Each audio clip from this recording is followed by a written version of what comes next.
Hello, everyone, and welcome to the Mormon Times, a weekly Mormon news program.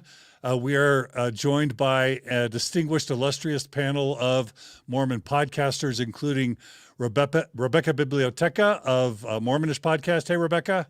Hi, John. Hi, Bill. Hi, RFM. We have RFM, Radio Free Mormon, from Radio Free Mormon Podcast. Hey, RFM. Hi, how are you doing? I called Patrick Mason to be on the show, but he couldn't make it, John. Sorry. We should do Brady Bunch. Here's the story of a lovely lady. I just want to be called in to block. We also have Bill Reel of Mormonism Live and Mormon Discussions fame. Hey, Bill. Awesome. How are you guys doing tonight? Thanks for joining us. Yeah, glad to be here. All right. And I'm John Dehlin of Mormon Stories Podcast. We're going to try and do this podcast weekly. It will either consist of this panel or other alternative panel members that we have fill in for us at times. We're really excited.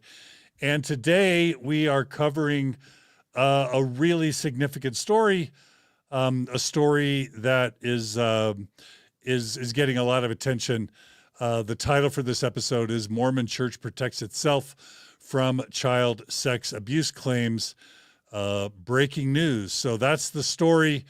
There are actually three articles that we're going to be covering tonight at least, and I've actually heard that there's at least another article that'll be coming out by the end of the week. To provide just a tiny bit of context, I'm going to just pull up a couple quick slides. About a year or so ago, I believe, Michael Resendez and Jason Dehlin published an article called 7 Years of Sex Abuse, How Mormon Officials Let It Happen. That was an article talking about a really horrific case of sexual abuse cover-up in Arizona. Any of you, please feel free to interrupt me if I get something wrong or if you want to add something. And then just recently, I don't know how many months ago, we were sort of all waiting to hear kind of what the resolution of that court case would be. And there's an article that came out again by Michael Resendez and Jason Dehlin that basically updated us. Arizona court cites clergy privilege, dismisses child sex abuse lawsuit against Mormon Church. Now, that's a little bit of background. I'm curious if any of you, we don't want to spend too much time on background, but I would love any of you to jump in. Any other important background that we want to sort of start off with to talk about today's articles? RFM, anything you want to say about that? Yeah, go ahead, RFM. This is a story where I'm starting to become lost in the flurry of stories that are similar to this. There's one from Arizona. There's one over in Oregon. There's one out there in West Virginia that's associated with this case. We'll get to it. They're all over the place. And the difficulty that I have, and I feel that sometimes members of my audience have, is trying to keep these things straight.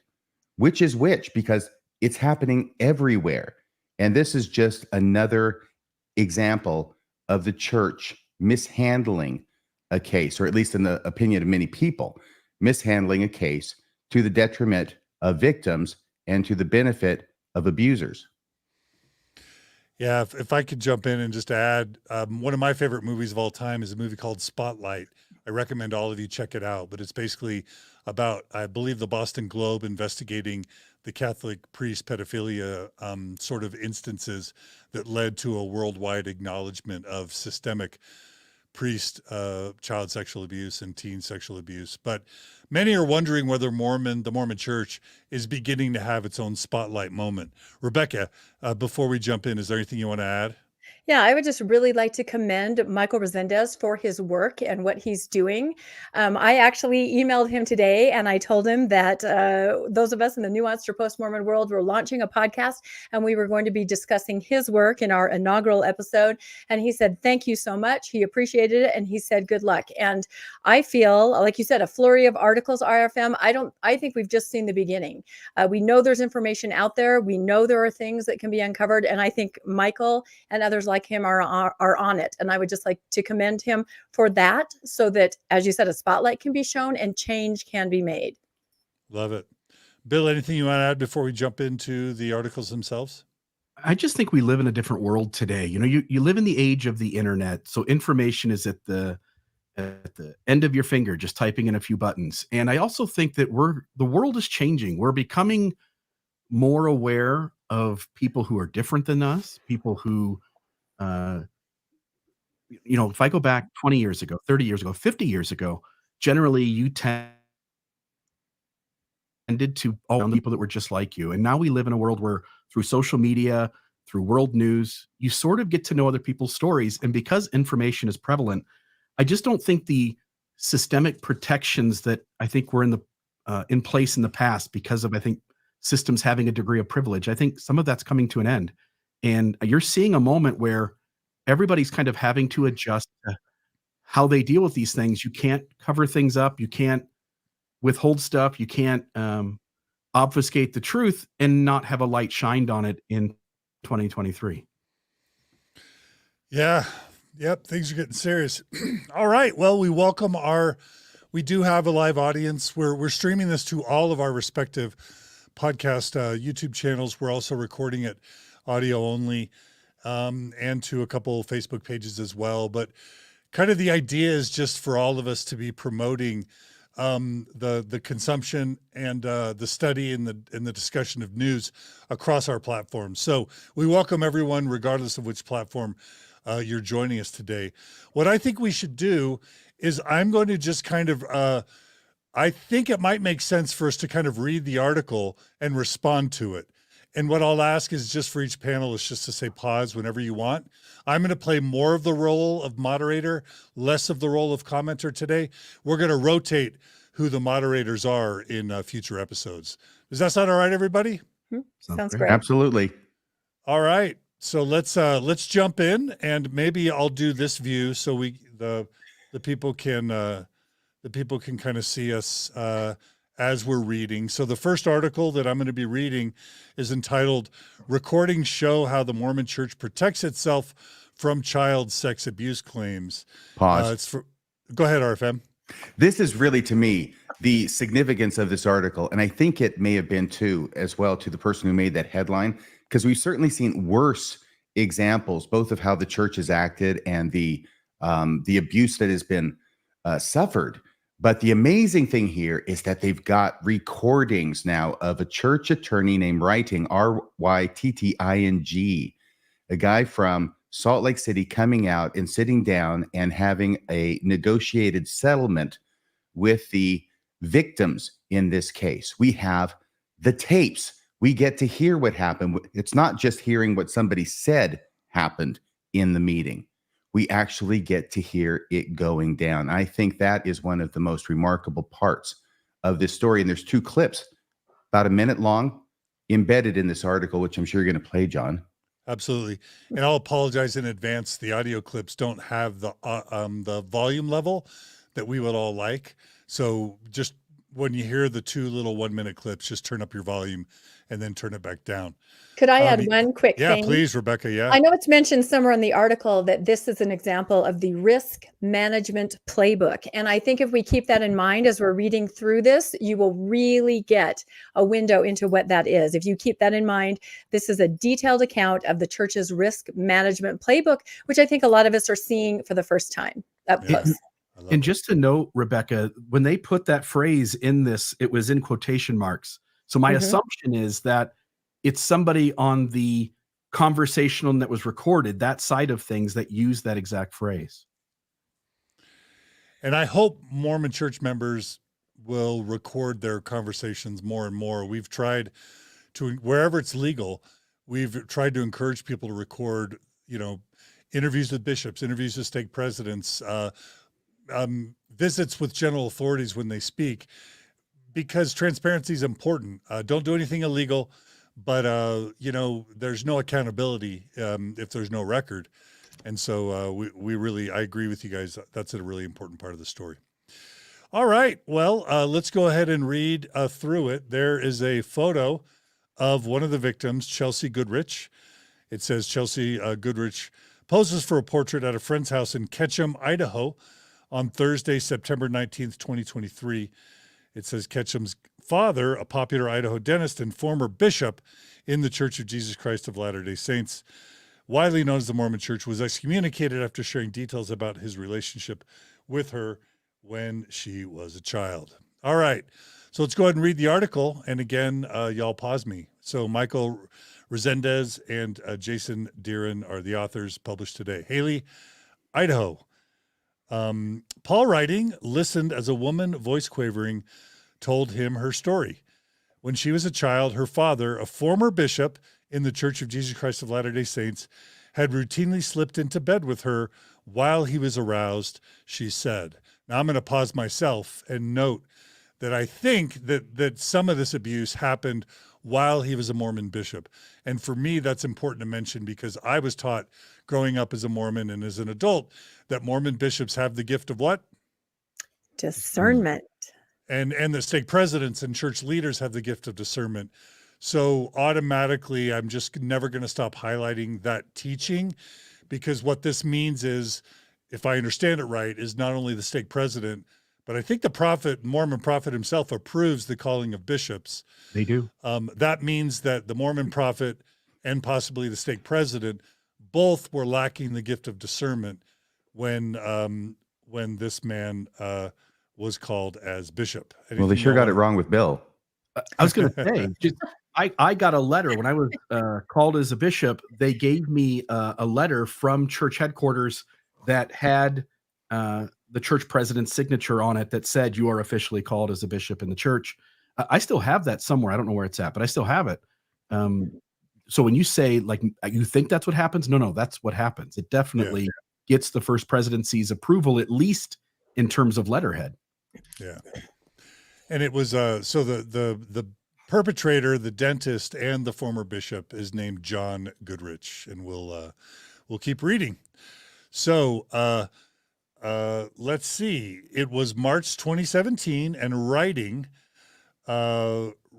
offered his sympathies as a 31-year-old Chelsea Goodrich spoke, a Utah attorney and head of the church's risk management division. Writing had spent about 15 years protecting the organization, widely known as the Mormon Church, from costly claims, including sexual abuse lawsuits. Can we pause there? Yeah, please, Bill. And again, we're going to probably pause a million times. Hopefully That's all right. That's all right. I just want to note that the church is going to, throughout this process, claim that they're, including on their website, that their priority, the top thing they do is protect victims from abuse. But when you have an agency that oversees those claims called the risk management, you recognize that, and again, just as that paragraph said, that the number one priority doesn't matter what the lips are saying. What actually is happening is that number one priority is to protect the church from legal recourse. And those two things, protecting victims and protecting a church from legal action, are often in disagreement. And the church is playing word games by claiming that it protects victims as a priority. So RFM, Bill Real, I worked for corporations like Microsoft. It's normal for corporations to have risk management divisions. So for a corporation, it's absolutely normal. I'm guessing they're just adopting corporate best practices. Is that fair to say? And are you just saying maybe churches should have a higher standard?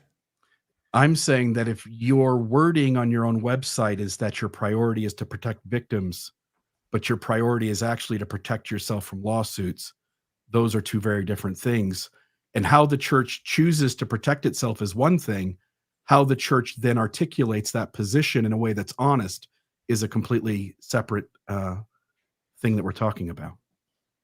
So basically, Bill, you're saying it's not the church's top priority to protect victims. Is that what I'm you're saying? I'm saying that victims have a right to know what the church's priority is so that they can make informed decisions about who they go and talk to first. Okay. Got it. All right. Let's keep reading. Writing had flown into Haley, Idaho. Does anybody know where Haley, Idaho is, by the way? Is it near Boise? Is it? Somebody Google it. Somebody Google it while I'm reading. Writing had flown into Haley, Idaho that morning. Maybe our viewers will tell us in the chat. Haley, Idaho that morning from Salt Lake City, where the church is based, to meet in person with Chelsea and her mother, Lorraine. All right. And so now we have, it says, after a quick prayer, he introduced himself and said he was there to look into Chelsea's tragic and horrendous story. Pause. Yeah, Rebecca, I was gonna. I'm sorry. I was reading this today at work, and as soon as I read that, I thought, "Oh, I see." Because obviously Chelsea and her mother, I'm assuming, at least at this point, were members of the church, because they talk about their ward and the treatment there. And by saying a prayer together, that sets him up as an ally. Much like Bill said, they believe he's going to be looking out for their best interest. They're going to work together to try to come to some resolution. And I can only imagine in the prayer something like that was stated. Help us all to work together. I mean, it's just a way to ally yourself right away when really it's more of maybe a wolf in sheep's clothing kind of a situation. Yeah, let me ask the panel that. Like, on the one hand, bishops are the fathers of the ward. This bishop possibly had been involved in past discussions with the dad, John Goodrich. A lot of people love their bishops. On the other hand, the church is coming to make some sort of financial offer and legal settlement. There are legal issues involved, and having the bishop there could be viewed as a conflict of interest. Anybody want to speak to that? I do, because I think that phrase is the most important phrase in the entire story because of what it import. I'm sorry? Conflict of interest? No, after a quick prayer. Oh, okay. Got it. After a quick prayer. So here you've got the man who represents the church. All right. He's coming out there. He's got his white shirt on. He's got his suit. He's got his conservative tie. They're going to have a quick prayer. I mean, where else in the world do you start negotiation settlements with a prayer? So he's out there. Number one, he represents the church. Number two, they're going to start with a quick prayer to establish the fact that we're all members here, and I'm the one from the church. And I think everybody knows, at least if you've been a member of the church, that we are raised and inculcated to understand that we go along with what the church encourages us to do. And although it is not stated in this article, I will bet you that this meeting was held at an LDS meeting house. The guy's flying out from Utah. He doesn't have an office there. Where are they going to meet? Well, they're probably going to meet at the church. And this is why I've heard this from in other situations where these kinds of meetings have taken place at the church. And I want to ask you something as you go along and you play these two clips, because there are indications that Chelsea Goodrich and her mom, Lorraine Goodrich, have an attorney already when these meetings are taking place. Where is the attorney? Why is the attorney not present? And is this something that the church attorney has insisted on, that their attorney not be present? This is also going to play, I'm sorry, I have a lot of questions about this story, but this is also going to play into why was it that these meetings were allowed to be recorded in the first place?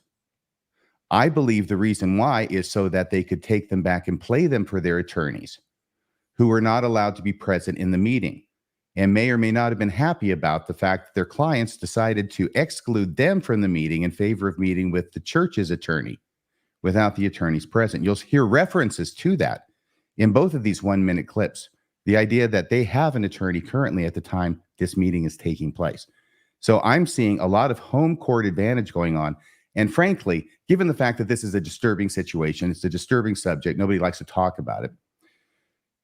I find it very disturbing that church attorneys appear to be acting in this kind of way in order to try and get their way with people who are actually potentially on the other side of the V from them. Yeah. Okay. Really quickly, thank you for that, RFM. And for those of you who don't know, Radio Free Mormon is an attorney. Kevin Perney educates us. Haley, Idaho is adjacent to Sun Valley, Ketchum, Idaho. I think, Bill, you wrote in the private chat that it's smack dab between Boise and Idaho Falls. And for those who aren't from Idaho or Utah, they'll have no idea what we're talking about. All right, let's go ahead and play the audio clip. Is that okay? We'll play the first audio clip. And again, turn up your audio for just 1 minute. If it's too low, we couldn't raise it. So this says, this is the sound of Paul Riding, director of the LDS Church's Risk Management Division, making a $300,000 offer to Chelsea Goodrich and her mother, Lorraine, in exchange for their silence regarding Chelsea's father, John Goodrich, or I should say Bishop John Goodrich, because you're always a bishop, who Chelsea accused of sexually abusing her.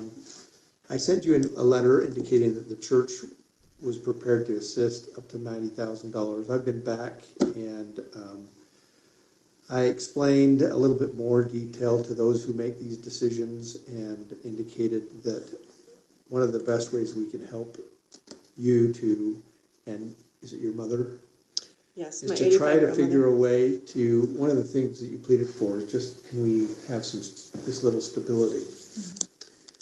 And so I have authorization up to $300,000. And I want to talk to you about that, though, because how you decide to spend that could be complicated. If a check is payable to the two of you, then if your attorneys don't get paid, then guess what? They file liens against you, and they end up with the money that this was intended to help. All right, let me give each of you a chance to respond. Rebecca, I want you to go first. I'm sorry. I had not listened to the audio today because I was at work. I was just reading. Just even hearing the things that he's saying and the way he's talking is extremely triggering. Why? He's- How so? I don't know, just the tone that he's using. He's trying to use that tone that's in between, I don't know, what would I call it? Church speak, kind of. It's that kind of voice that he's just using that those women are going to recognize when he's trying to convince you to do something, but in a very kind and nice way, but he is going to convince you to do it. So I don't know. It was very interesting the way he was talking. And RFM is correct. It looks like they do have attorneys. Why are those attorneys not there in the room? That was kind of why I was making a face. That's a little disturbing. Yeah. Bill, you go next. I was just going to know what Rebecca did. RFM hit it on the head. You can tell by that statement that the lawyers are not present, their side, the victim's side. And that says a lot, like whatever caused that, because there isn't any really good reason for the victims themselves to go, hey, I just not going to have my lawyer involved. It seems as though that would have to be pushed by the church to be the case for the conversation to take place. And hence, you know that you have people in the room who, while being emotional, which they couldn't help but be in these kinds of situations, don't have the rational, logical lawyer who's not emotionally attached there to give wisdom on how they should handle these things every step along the way. And again, add that to starting off with prayer, add that to this guy representing the church and sort of presiding at this meeting, right? What you end up with is a situation that is highly prone to manipulation. Yeah. Yeah. So. By the way this is supposed to happen, okay, the way this is always going to happen is you've got attorneys meeting. The attorneys talk to each other. Then they come up with something. They go back to their clients. They talk to their clients, and then they talk some more. It's attorney to attorney in the regular world, but here it is not. It's attorney to the other side's clients. And the only way that the client's attorneys are not, or I should say these, let's say Chelsea, okay, since she appears to be the primary victim here, Chelsea Goodrich. The only reason her attorney, if we're correct in our conclusion that she has an attorney at the time, and it sounds like it here, and it's going to sound like it again in the next one, the only reason she doesn't have the attorney there is because she chose to not have her attorney present. That's the only way that her attorney doesn't show up. And in fact, not only does she choose to not have her attorney present, she has to overcome the arguments from her attorney as to why he should be present, and she shouldn't be going there without him. So she definitely made that decision. And that's the only way it would happen. And why would she make that decision? Because that's what the church wanted her to do. She wouldn't make that decision without any kind of compulsion is maybe too strong a word, but let's just say gentle nudging, and maybe more than gentle nudging from the church, that they're not going to have this meeting unless she shows up without her lawyer. But we'll let you record it so you can take it back to your lawyer later. Maybe that was something that was agreed upon as some sort of concession. I'll just make, go ahead, Bill. The lawyer notes, here's our offer, $300,000, but here's what's going to happen. The lawyers, if you don't pay them, they're going to put liens on everything and they're going to take all your money. Notice that language pits the victims against their own legal representation, which I don't think there's any business doing in a situation like this. I think that's an excellent point that you make there, Mr. Real. It definitely does. And this whole discussion is basically, we could pay you directly. We're going to write the check out, right? Because it's basically a done deal. We're assuming that you're going to accept this. So we're going to send the check. Who do we make the check out to? If we make it out to you, your attorneys could want their money out of it. Or if we make it out to the attorneys, then they'll deduct what it is that's owed them before they give you what's left over, which is probably what should have happened, what may have happened. I don't know what happened. But, speaking for the attorneys, that's the way it's supposed to happen. You don't have attorneys representing somebody. And then as an attorney, you go to the client, make a deal, and cut the other attorney out of the loop. This is crazy. This only happens in Haley, Idaho, I guess. My guess is this isn't the first time this has happened. I just say I'm reminded of an interview I did with Adam Paul Steed during the Jody Hildebrandt stuff, where before his Jody Hildebrandt stuff, he was a Boy Scout in Idaho, I believe, and became a whistleblower against teen sexual abuse with Mormon scout leaders in Idaho. He and his dad, as I understand it, helped change the laws in Idaho to make it so there wasn't such a short statute of limitations for victims of child sexual abuse in Idaho. But for me, what I remember from his story is how much the Mormon church pressured Adam and his dad to not sue for punitive damages, to not sue the church or the Boy Scouts, I think, for punitive damages. And that's just an example of how the church leans on its members using their belief and their trust in the church to accept a disadvantageous or an inadequate settlement. Did I get that right or wrong? Anyone? That's what I recall too. Yeah. And I suppose my problem with this, and this is my main point tonight, so I'll remain relatively silent throughout the proceedings, I think. But that's the main thing, is you have members who you have raised and trained to trust you as the leaders of the church. And what are you going to do with that trust once it's established? Well, in this case, it appears that you're going to abuse that trust in order to manipulate these people based upon that trust to get them to do things that nobody else in any other situation would ever do. Yeah. All right. Well, let's keep going with the article. After a quick prayer, he this is writing, introduced himself and said he was there to look into Chelsea's tragic and horrendous story. Chelsea and Lorraine, that's Chelsea's mom, had come to the meeting, so that suggests it's not at the house. Come to the meeting with one clear request. Would the Mormon Church allow a local Idaho bishop, which the Mormon Church is akin to a Catholic priest, in the Mormon Church is akin to a Catholic priest, to testify at John Goodrich's trial? So the mom and the daughter wanted the bishop to testify against the perpetrator, the dad.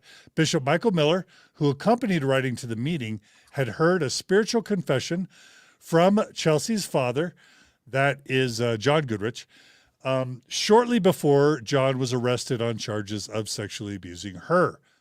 While the details of his confession remained private, the Mormon Church swiftly excommunicated Goodrich. That's good to hear. Anybody just give the church credit for swiftly excommunicating Bishop John Goodrich? I guess that was a good thing. I have one comment about that. Did you notice that it says that the Bishop Michael Miller accompanied writing? He didn't come with, the women that are trying to ask him, could you please tell our story? He came with the attorney. That's kind of a united front in front of the women, I think. Yeah, and it's not just a nameless suit from Salt Lake. Now he's got the bishop, their bishop, on his side of the table. Yep. Yeah.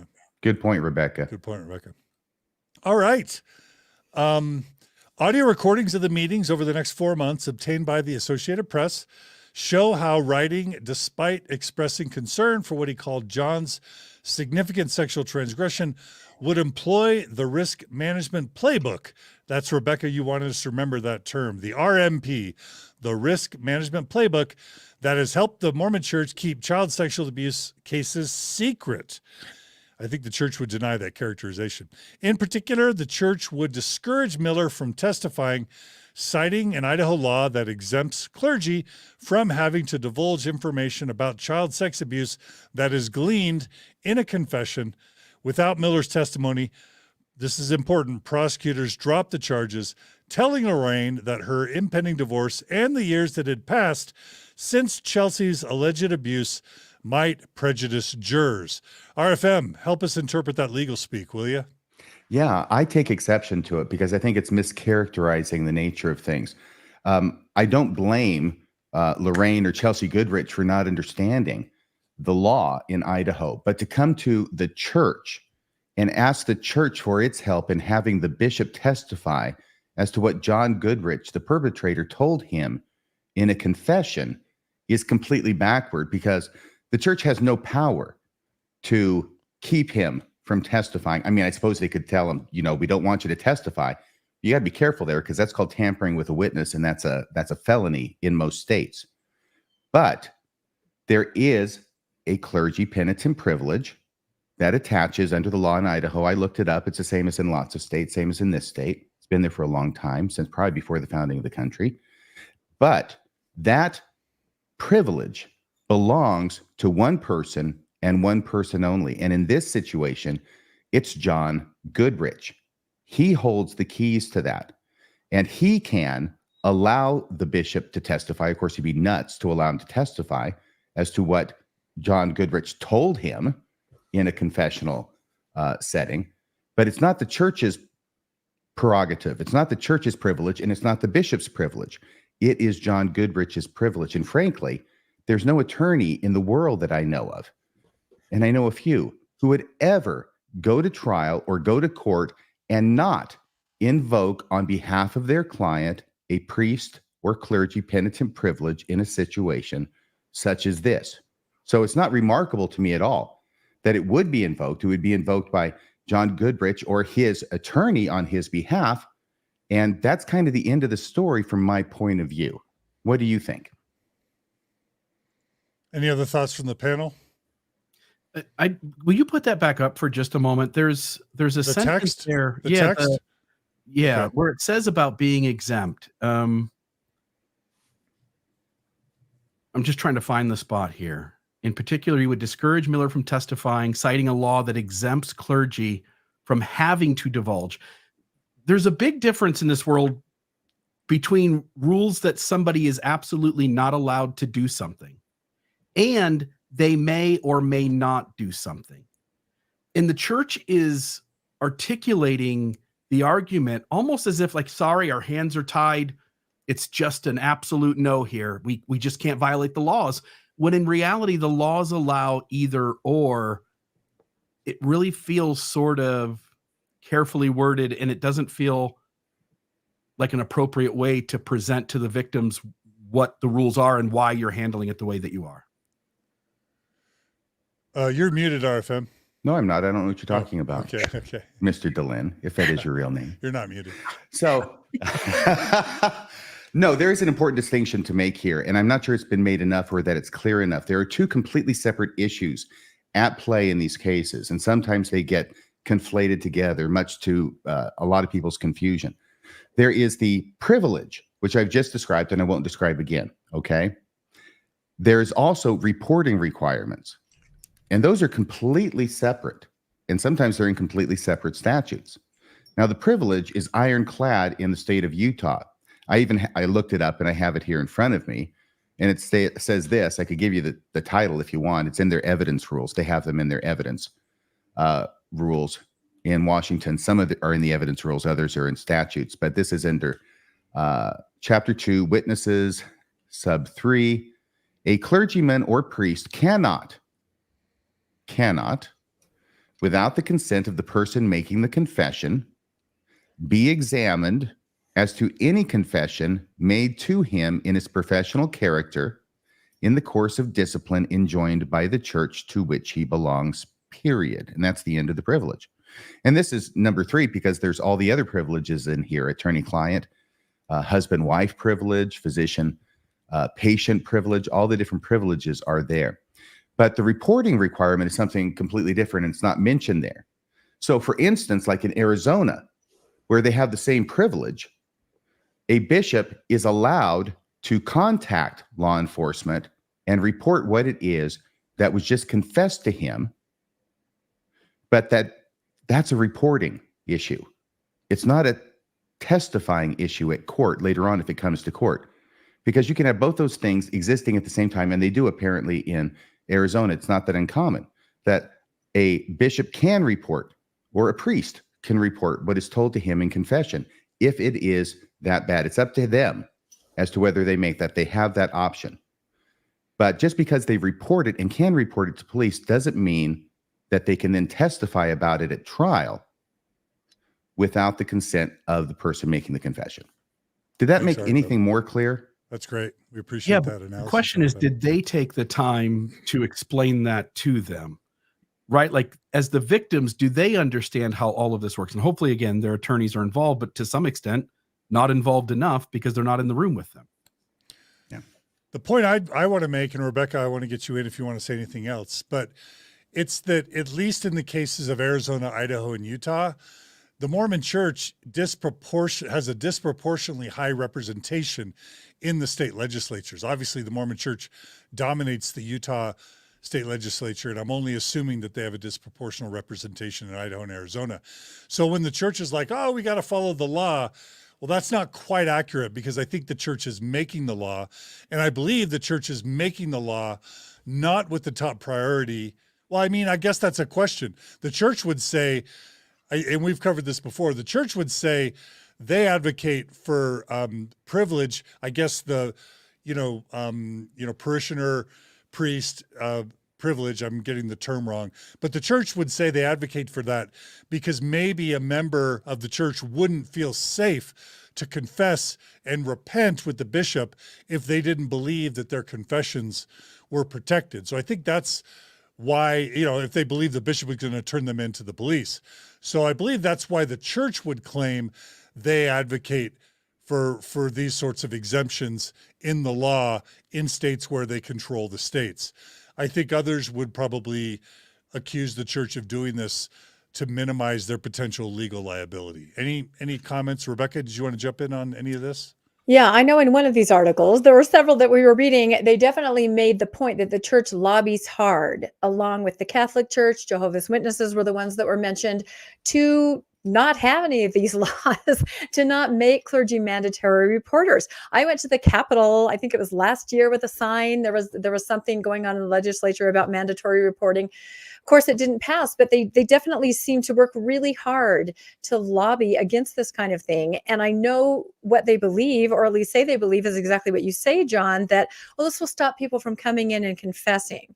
Yeah. Well, if they don't confess, the abuse doesn't stop because they're still doing it. If they do confess, no one lets the proper authorities know, and the abuse doesn't stop. So the victim has no help whatsoever. I think the church's concern, and I know I had looked up stopping abuse on the church website. There's a whole section, about what a great job they do. And their concern really just seems to be for the repentance of the perpetrator. And it actually says saving their soul. Well, they're saving their soul at the expense of sacrificing a victim who, in many cases, horrific cases, it goes on for almost a decade. Yeah. All right. Thanks for that, Rebecca. All right. Well, should we go ahead and keep reading? Let's do it. The next thing I think I want to play is the audio clip. We've got the next audio clip that, again, it's a minute and 3 seconds long. Please turn it up if you can't hear it, and then turn back down. It Listen says for the recording lawyers. show. What's that, RFM? Listen for the reference to their lawyers. Okay. This clip says recording show how the Mormon Church protects itself from child sex abuse claims.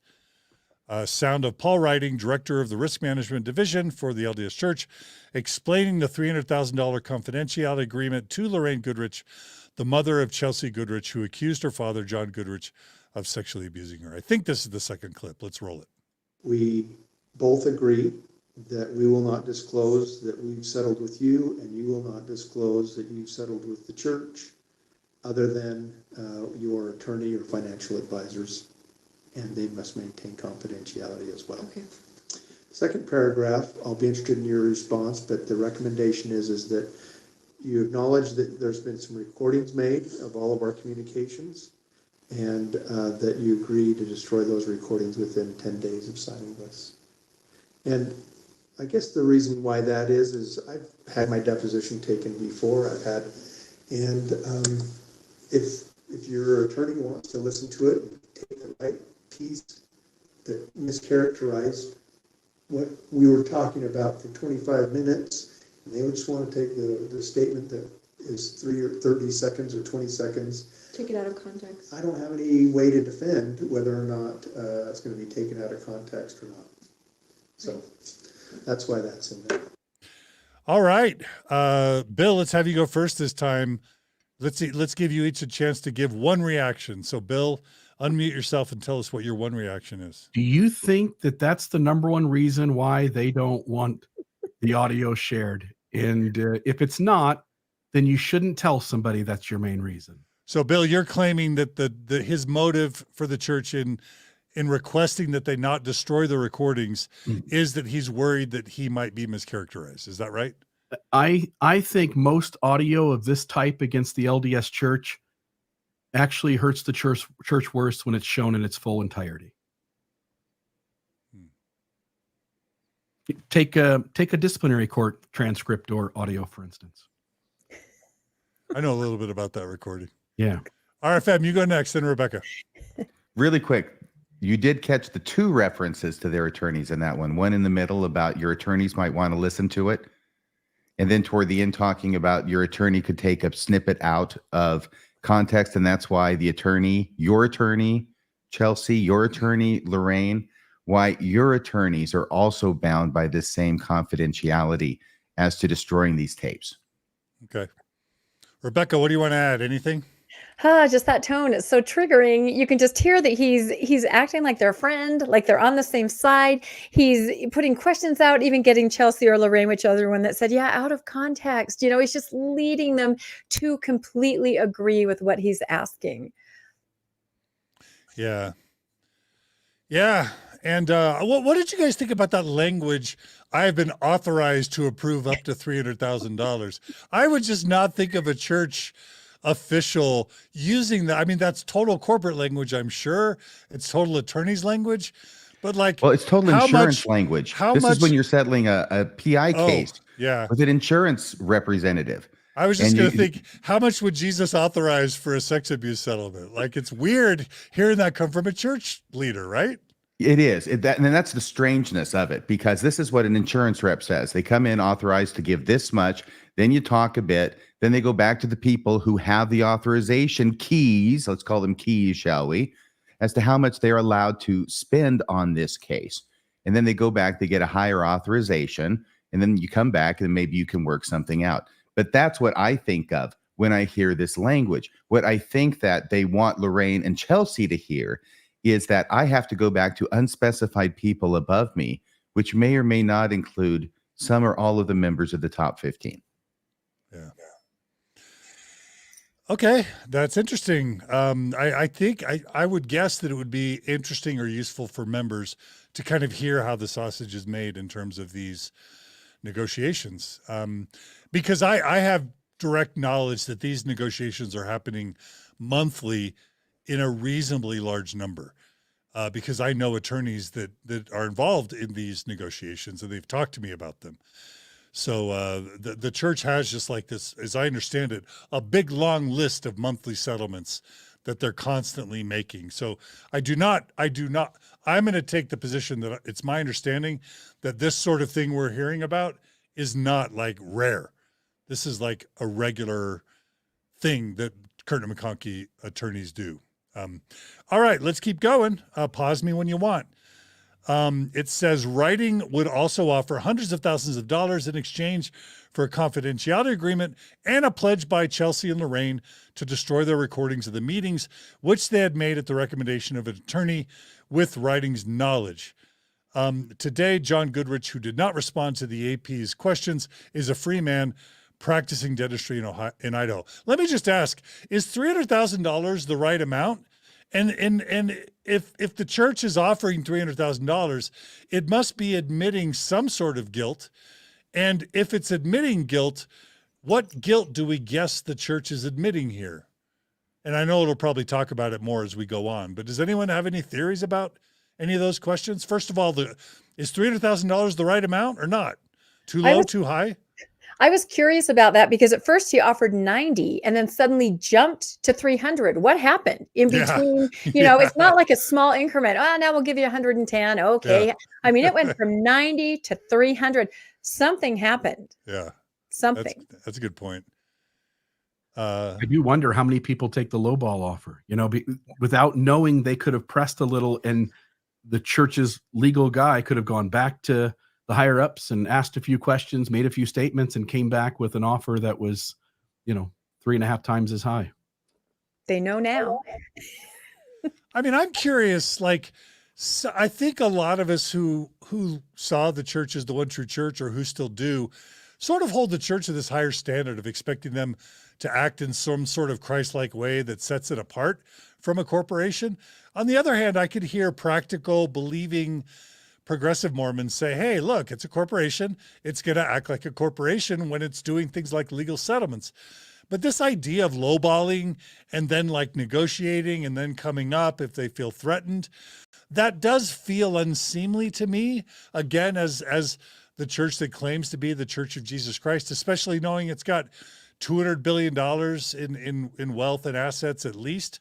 But is that are we being unfair to expect the church to behave anything other than a corporation when it's doing legal stuff? Or is that unfair? Anyone? I'll only say that in southern Utah, where I live, $300,000 will buy you a pretty low house in the area, right? And these folks, whatever their legal fees are, whatever therapy cost, whatever other expenses they have, whether that amount is fair or not, I don't know. But I know that when it's all said and done, they actually don't have much of that to go towards them. I'll throw in here and just say, first off, the $90,000, and that was several months before this meeting where he unveils a $300,000 offer. It has the earmarks of here's $90,000, and then they go and they talk to an attorney, and now attorney does get involved. And now, because this happens with insurance companies, right? All of a sudden now they're going to up their offer because now an attorney's involved who may or may not know what they're doing, right? But it makes them be a little bit more honest, even though the attorney was not allowed to be in the meeting, apparently. But I've got to tell you, based upon the allegations here that are in the story, where there's no touching, apparently, where there's no, this is a very unusual case, and you'll get to it when you read the facts of it. I am surprised that they went as high as $300,000 for this case. So based on the facts, RFM, you're saying it might be a high amount for the facts of the case. Absolutely. Okay. And that's just my take on it, by the way. And also when you factor into it the fact that the bishop is her dad, who apparently, according to the allegations, is not operating as a bishop at any given time. Okay, this gets into the doctrine of respondeat superior, and I'll take you back to my first year of law school. But the basic thing is is if I've got a business, right? Let's say I'm working for a business, okay?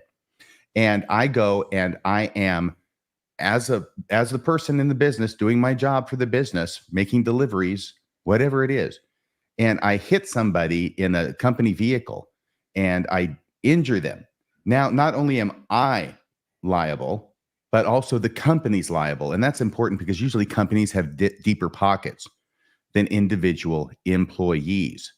So we've got a situation here. Oh, let me finish that thought, which is if I'm an employee of a company, but it's a weekend, I'm not working for the company, I'm in my own car and I go out and I injure somebody.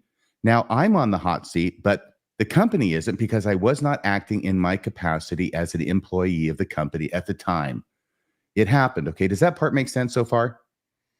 I think so. Okay. So applying that doctrine here, I don't see anything in these allegations that indicate that the bishop was acting as a bishop. In other words, it wasn't like during a confession or a youth interview or a church outing or girls' camp or anything else that we could think of where a bishop is acting in his capacity as a bishop when he does something that would then allow the doctrine of respondeat superior to apply and the church to be sued successfully. So I see this as something where something else is at play more than just perhaps the liability the church thinks it would suffer if there were a lawsuit. And it may have been a PR move as well, that they wanted to give extra money above and beyond what the case was really worth in order to keep it quiet. I'm remembering the interview we did when the Resendez story broke last year, where it showed the list that Kurt McConkie attorneys read from when they get calls on the abuse hotline. And as I recall, it was like, did the abuse happen on church property? Did it happen by a leader in the church? And those were really important questions for sort of risk or assessment management. I do think that this continues to, ask us to consider, what did the church do? Why is it paying? I guess we'll read more from the story. Bill, did you want to make a quick comment? Yeah, just to that point, which is, as we're listening to the details of the case, it doesn't really seem as though the church was negligent in any way, right? It seems as if the payoff is essentially, don't go public and tell a story that conveys to the public that the spirit of discernment doesn't work. That seems like it's at the crux of what this is about. In other words, you're paying them to keep quiet about a bishop who did really bad things in the off hours. Yeah. And that seems to indicate, what is it that you're afraid of? Well, you're afraid of people learning that your church called a guy as a leader of a congregation, and meanwhile he is sexually assaulting others.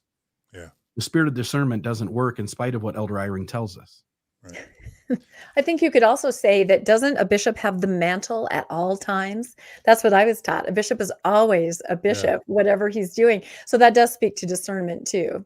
Yeah. All right, let's keep reading. It says, going into this meeting with writing, I felt like it would be very clear once everything's laid out that, look, this is not something that we want to cover up, said Eric Alberty. This is a new character. Eric Alberty, a church member who attended the meetings as Chelsea's advocate and also made recordings, which he shared with the AP. So introduction of a new character. He's the guy that did the recordings and shared them with the AP. Quote, this is something that we want to uncover for a number of reasons so that John doesn't do this again, so that Chelsea can move forward, said Alberty, who was not bound by the confidentiality agreement and who has since left the church. Covering this up did not make any sense. So there's Alberty, a church member, basically stating, the church shouldn't be covering things up. It's not good to cover things up. In a statement to the AP, the Mormon Church said, quote, the abuse of a child or any other individual is inexcusable, and that John Goodrich, following his excommunication, has not been readmitted to church membership. Now, we're going to read the Deseret News article if we have time. Does anybody want to respond to the church's statement that the abuse of a child or any other individual is inexcusable? I mean, I guess that's the right thing to say, right? I think you can say that, but then do your actions support that? I mean, like I said, I read through the church's handbook or the website, and I think Bill did too, about, abuse is horrific. It's all, you can make all these statements, but is it just lip service if your actions and your policies that you don't put in place do not support this supposed belief that you have? That's my thought. Yeah. All right. I'll keep reading. Alberty's recordings provide an unprecedented record of the steps the church normally takes behind closed doors to keep allegations of child sex abuse secret, steps that can leave predators free and children at risk. I'm going to bet that Alberty, by the way, listens to at least one of our collective podcasts. So I'm going to make a public request that Alberty consider coming on this podcast or one of our podcasts. We'd love to interview you, Alberty. Eric Alberty, if you're listening, or if any of you know Eric Alberty, reach out to him, make that offer. We think that what you did is probably a heroic act of transparency, and we would love to have you on to share your perspective if you're able to, if you're not part of a lawsuit. Eric was sitting in the seat that should have been occupied by the lawyer. Right. Yeah. And you get the feeling, and only because I've been doing this for 34 freaking years, you get the feeling that the lawyer was not allowed. And so in place of the lawyer, and as a concession for the lawyer not being allowed into this meeting, and by that I mean Chelsea's lawyer, okay, well, she can have an advocate present, a friend who's not a lawyer, who's going to sit there and who ends up apparently out-lawyering the lawyer by recording the conversations, the meetings, and then not being a party to the NDA.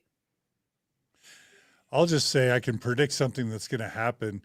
When I started recording my my meetings with my stake president and bishop during my disciplinary council interviews in 2014, you know, and it was shared with the New York Times, those recordings. The church knew that I was going to likely be recording my disciplinary council. And so they came into my disciplinary council making me sign a form saying that I would not record my disciplinary council, or they wouldn't let me attend my disciplinary council. So from that point forward, Bill, they wanted you to sign the same type of thing. Is that right, Bill? Correct. Yeah. I'm guessing that from now on, whenever these negotiations happen, they're going to make everyone in the room sign that similar type of agreement so that these recordings never happen again. Do you think that's likely?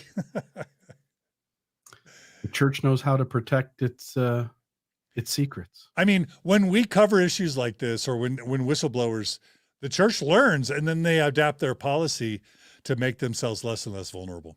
Yeah. It's just worth mentioning. All right, I'll keep reading. Quote, how many can know the truth and choose to pretend they don't and leave others at risk of the same abuse, and they know it and they just don't care, Lorraine Goodrich said. This is the mother. I don't understand that. I'll never understand that. So there's the mother speaking on behalf of her daughter. All right, now it's going to go into the story. 2 years earlier, in the spring of 2015, Chelsea Goodrich, then a 29-year-old graduate student in psychology living in Southern California, began to confront disturbing memories. And I'm just curious whether those memories are back to when her dad was bishop or not. I don't know that we know that. Do we know that? Okay, we don't know that. While her peers dated and created lasting relationships, Chelsea was filled with anxiety and dread at the prospect. Quote, instead of wanting to have a relationship, I just remember feeling terror and confusion and kind of disgust, like all at once about it, she said during a series of interviews with the AP. So Chelsea was apparently feeling traumatized by the abuse she had experienced from her dad, and it was affecting her dating life and her life and her mental health. Her memories included several occasions she recalled when John Goodrich slipped into, and this is graphic, please take care of yourself or any loved ones in your room if you need to practice self-care or pause or lower the audio. Her memories included several occasions she recalled when John Goodrich slipped into her bed at night in their house in Mountain Home, Idaho, to spoon her while he was aroused, pushing himself against her backside.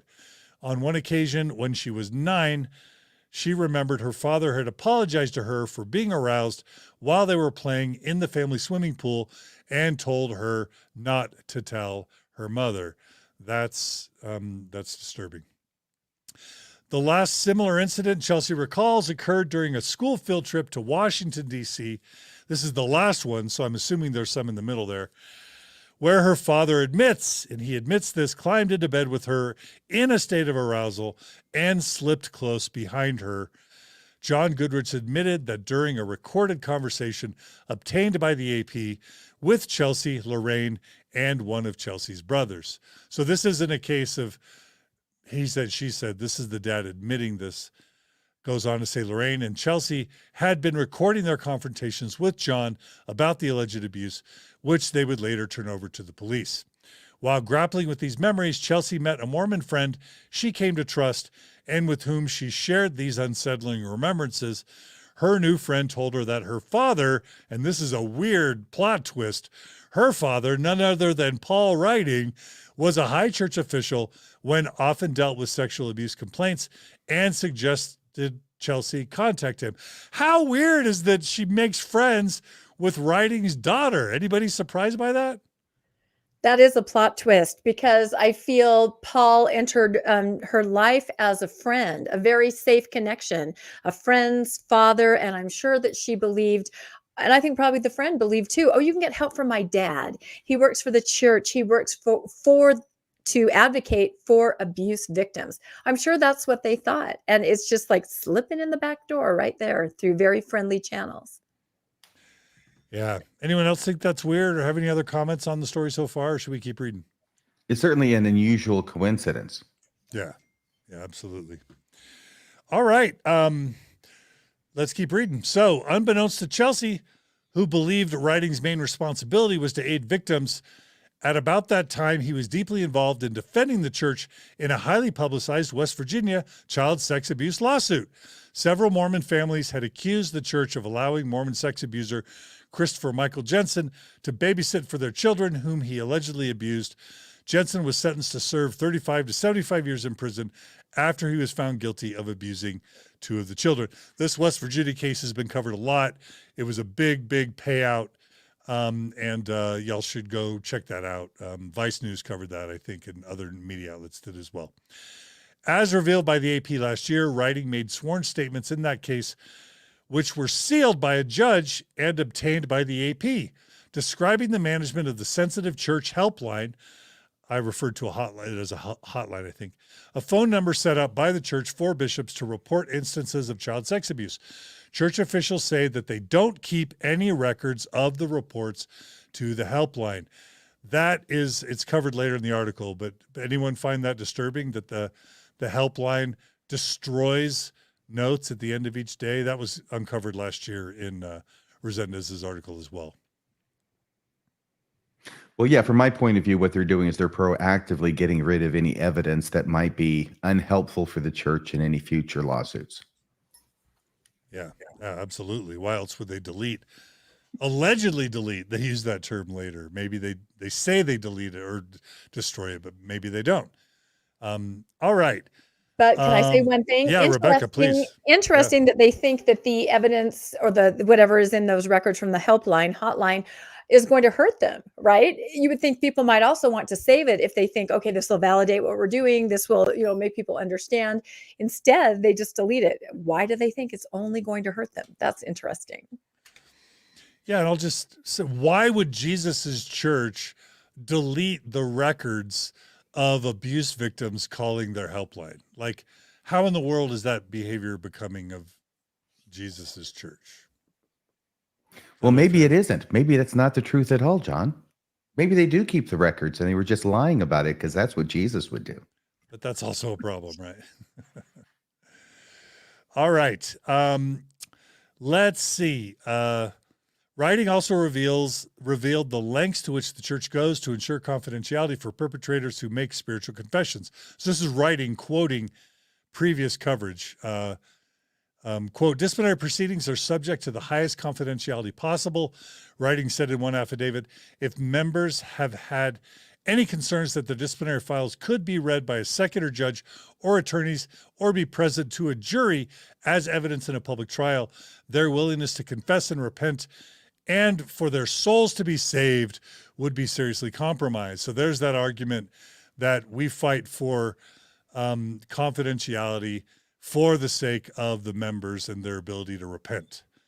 Yeah, and go ahead, okay, Bill. Go ahead, Bill. Then, If you destroy the records of this reporting from victims to bishops to church legal representation, it seems that the destruction of that evidence by far favors the church in the abuser way more than it favors the victim. And so if you say you do it to protect the victim, it seems like holding on to the evidence in far more cases than not would actually be evidence that could be used to help the victim later on.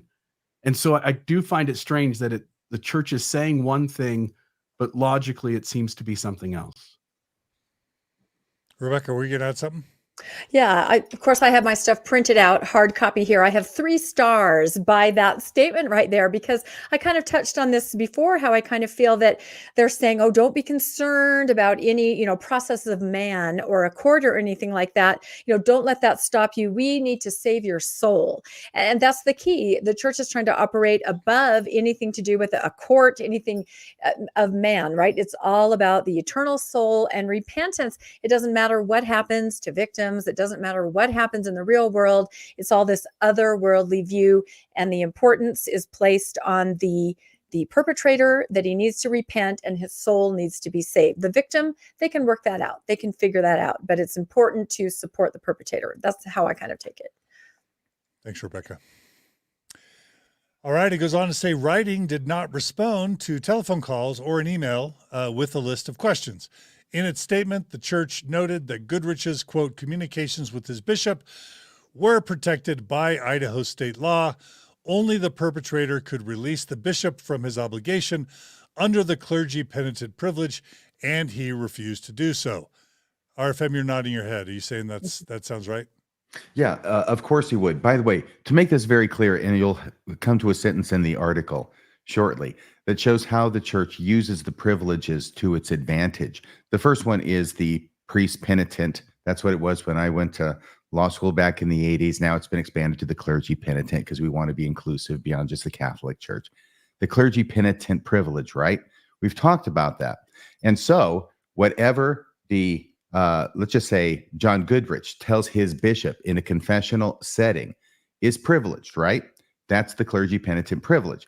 But when the bishop calls now to the hotline and talks to a lawyer, now that's covered by the attorney-client privilege, because the attorney is the lawyer that the bishop is talking to, and the bishop now becomes the client. So that also is sealed off and privileged from being talked about in a court of law. The weak spot in this process is they can't just have lawyers answering the freaking phones every time a bishop calls on the hotline. So they have non-lawyers manning the phones or womaning the phones or whatever you want to call it, right? Answering the calls. And then they take some notes. And if it matches their criteria, then they pass them on to the lawyer. There is no privilege for the person who answers the phone under the law. So it seems that it's possible that what the church is doing is trying to minimize that risk by having the non-lawyers and the non-penitents, the non-privileged people, get rid of their notes at the end of every day. So they're not going to have any independent recollection or anything to refresh their recollection later on if they should be contacted to talk about what it was that they heard from the bishop. Thanks for that, RFM. All right, let's keep going. After meeting Riding's daughter, Chelsea, the victim, traveled with her to Salt Lake City and met with Paul Riding while staying at the family home. Who gets that treatment?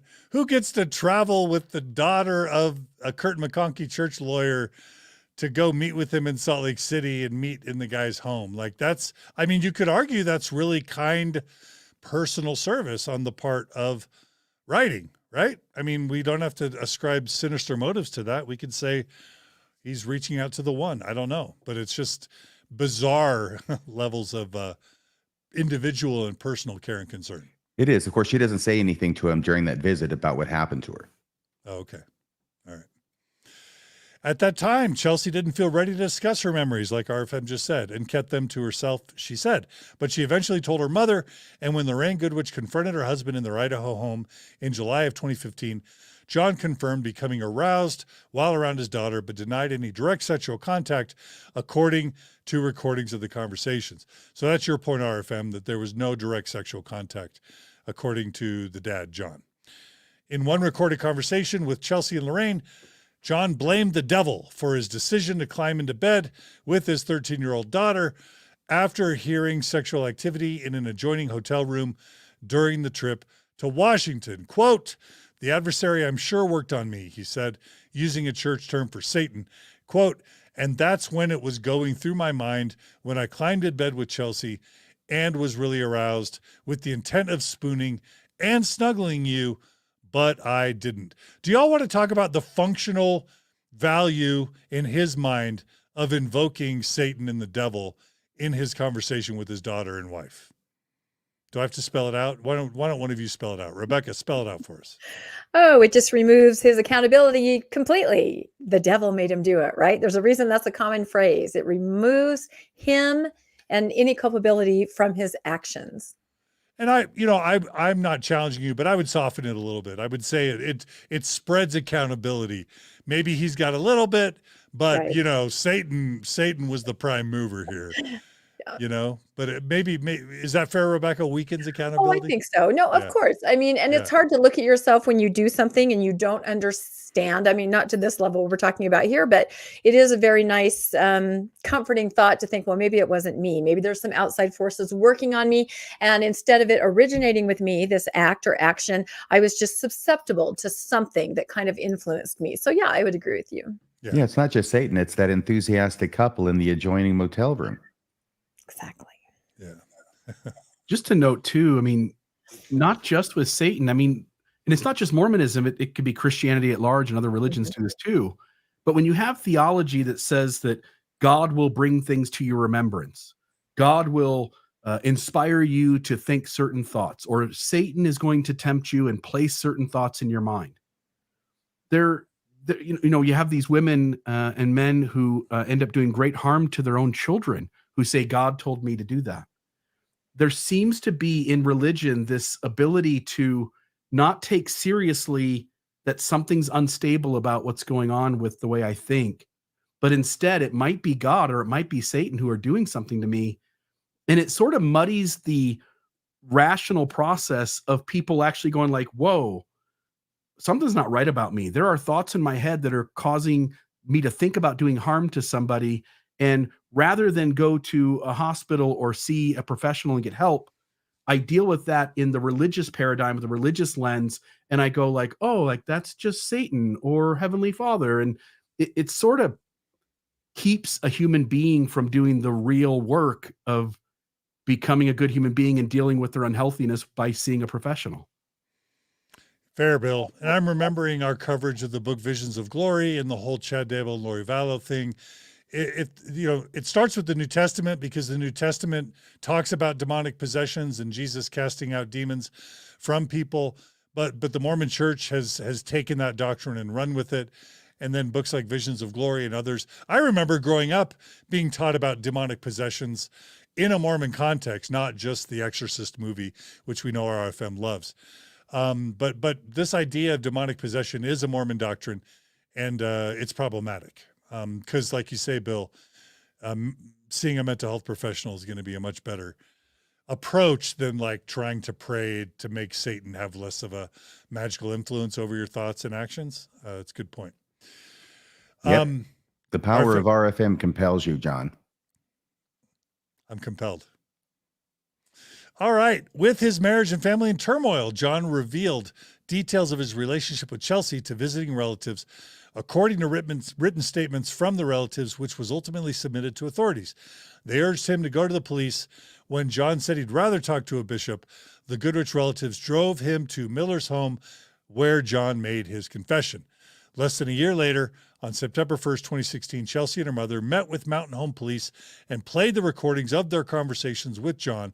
The next day, after a nearly 2-hour interview at police headquarters, officers arrested him.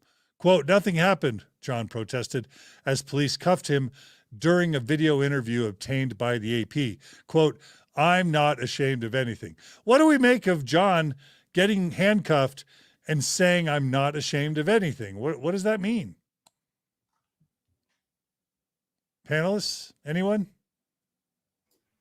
I think he's dialing it back maybe a little bit, right? It's one thing to talk to your bishop, who's probably really empathetic and says, we'll work this out. You may be excommunicated, but we're going to work it out. Then you're in the control of actual law enforcement, and they're putting handcuffs on you. And at that point, the reality sets in, and maybe he's just trying to dial it back a little bit, or maybe he's in denial. Yeah. Yep. Well, this raises the question that overshadows this entire story, which is, what crime did he commit? Mm. Yeah. And why is the church paying him off? What did the church see as its culpability or its liability or risk to make the church want to pay it off? And I also want to say, as long as I'm talking right now, I will say that the entire story seems to assume that this confession he made to the bishop was somehow more compromising than the confessions he made to his wife, to his adult daughter, which they recorded, to his unnamed relatives, who then say, okay, well, you've got to go talk to the bishop. Because anything he said to his wife comes in, anything he said to his daughter comes in, anything he said to his relatives comes in. And I'm saying that as far as evidence in a criminal trial. So it's almost like it's being assumed. And we don't know what he said to the bishop because the bishop isn't saying what he said to the bishop. That's Miller. That's Bishop Miller, right? Bishop Miller's not saying what John Goodrich told him. So it's almost assuming that if the bishop could have testified, then the state would have had enough evidence to pursue prosecution against John Goodrich. And I don't know that that's necessarily true. It does seem that we don't know whether that's true. Thanks, RFM. We're going to play a couple comments or questions from our awesome audience. Brett Nordquist writes, so glad you are getting this out there, yet many members will still point the finger at the Catholic Church for their abusive history. They need to look in the mirror. Thank you, Brett. Thanks for your support. Thanks for that comment. Steve Acosta writes, I'm having a difficult time believing the church attorneys would do this. And then he says, just kidding. So Steve weighing in that this isn't new. Hey, John, we hadn't talked about this before the show. I know this is the first episode, but did we mention that all super chats tonight go to Radio Free Mormon? No, I didn't know that, but that's okay. Great. I just want to make sure that was clear. If that's true. All right. I think they go to wherever people are watching from, actually. And that's awesome. AKA the Cat Lady writes, so happy to see all of you together talking about serious issues. Thank you for your hard work. It's greatly appreciated. Yeah, and we're going to be trying to do a weekly show. This is the first day of hopefully something that will become a long tradition. We're starting with one, but we hope this to continue. Anthony writes, love this collaboration. Thank you, Anthony. And again, thanks, Lee. And thanks, Adora, for your comments and super chats as well. All right, should we keep reading? Yeah, I almost didn't make it on this show. I just want to let everybody know because my girlfriend told me that every time I turn toward John, she feels like I'm turning my back on her.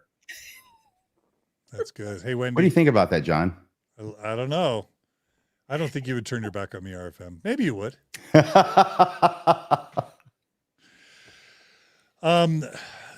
All right, let's keep going. Did you want to show the screen while you're reading it? I just didn't know if that were a choice you were making, John. I mean, I don't know. Can people read it? I guess the audience can weigh in if they would like to. I'm happy to show it. I was just thinking that maybe it's too small. Up to you. I can read it on my screen. You can? But then I have a Jumbotron in front of me. Yeah. Well, I'll have our listeners say if they would rather see our faces or hear it. Do you guys have a preference as panelists? I think the less my face is shown, the better. Okay. All right. Let's keep going. It was then that Chelsea decided to enlist Writing's help and began corresponding with him by email to persuade him to allow Miller to testify against her father. So now we're trying to get Bishop Miller to allow, right? They're trying to persuade. Okay, help me understand this. Chelsea's trying to get Writing to help persuade the bishop to testify against her dad. Is that right? That's what it says, but it sounds misguided. And I covered that earlier, why I thought that. Yeah. Let's keep reading. Chelsea and Lorraine also let Writing know that church officials may have known about John Goodrich and his daughter for years. John told them in conversations that were also recorded that he'd repented details of his relationship with Chelsea to several local church leaders. Writing told them that church leaders said they did not recall hearing such confessions. So church leaders are denying having heard any such confessions. That seems suspect to me, but go ahead. Yeah, this is a situation where anybody could be lying. Yeah. Somebody is, and anybody could be. Right. Yeah, that's good. Then 10 days after John's arrest in Mountain Home, another woman stepped forward with additional allegations of sex abuse after learning of the case against John. The 53-year-old single mother accused John of having non-consensual sex with her. I think the other word for that might be rape, with her after giving her the drug Halcyon, a controlled substance John often used to sedate patients during dental procedures. She alleged that Goodrich drugged her the previous July after she cut off a sexual relationship with him. The AP is not naming the woman because it does not identify people who make allegations of sexual abuse with their consent. As detectives investigated these new allegations, John Goodrich, who is still facing charges in Chelsea's case, called the woman at least 4 times in conversations she recorded and which the AP obtained.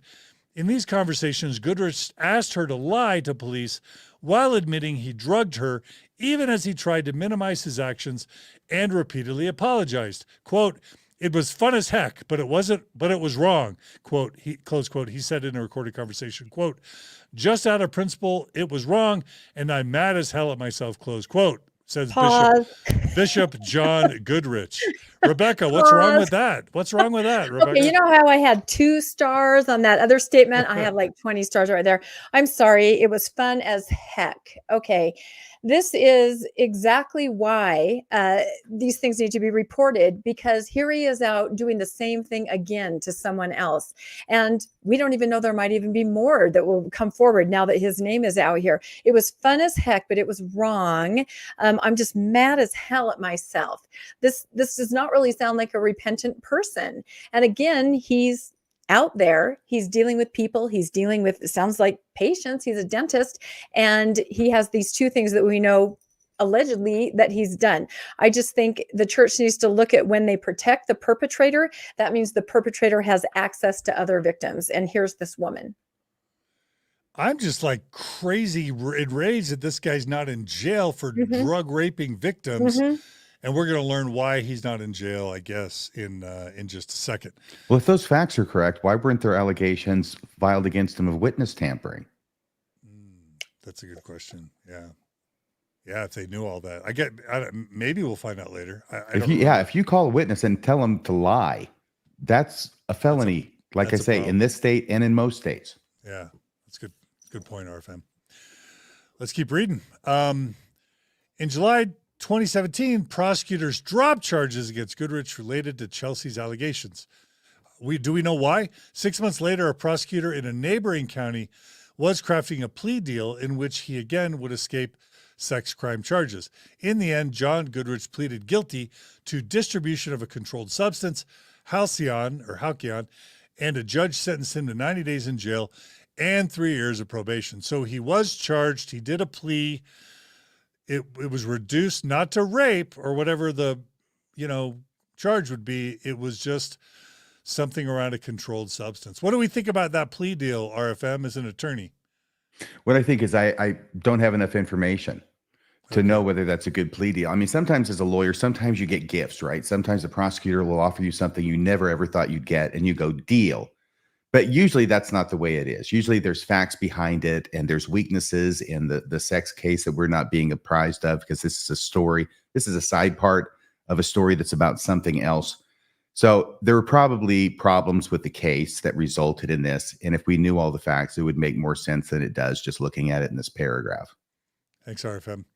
And thanks to Don Smith, who's telling us that it's halcyon. Thanks, Don, for helping us with the pronunciation. I'm sure in some universe I should know that, but I don't. So there we are. Well, in some universe, it's probably halcyon too. The multiverse. It always comes back to Marvel, right, RFM? It always comes back to Marvel. All right, let's keep going. 616. What is that? What's 616? That's our multiverse. Oh, okay, got it. We're a low number. That's a relatively low number. Okay.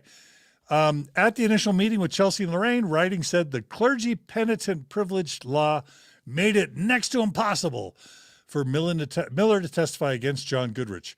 Now, 4 months later, he was back in Haley with an offer. Is that a little bit ridiculous?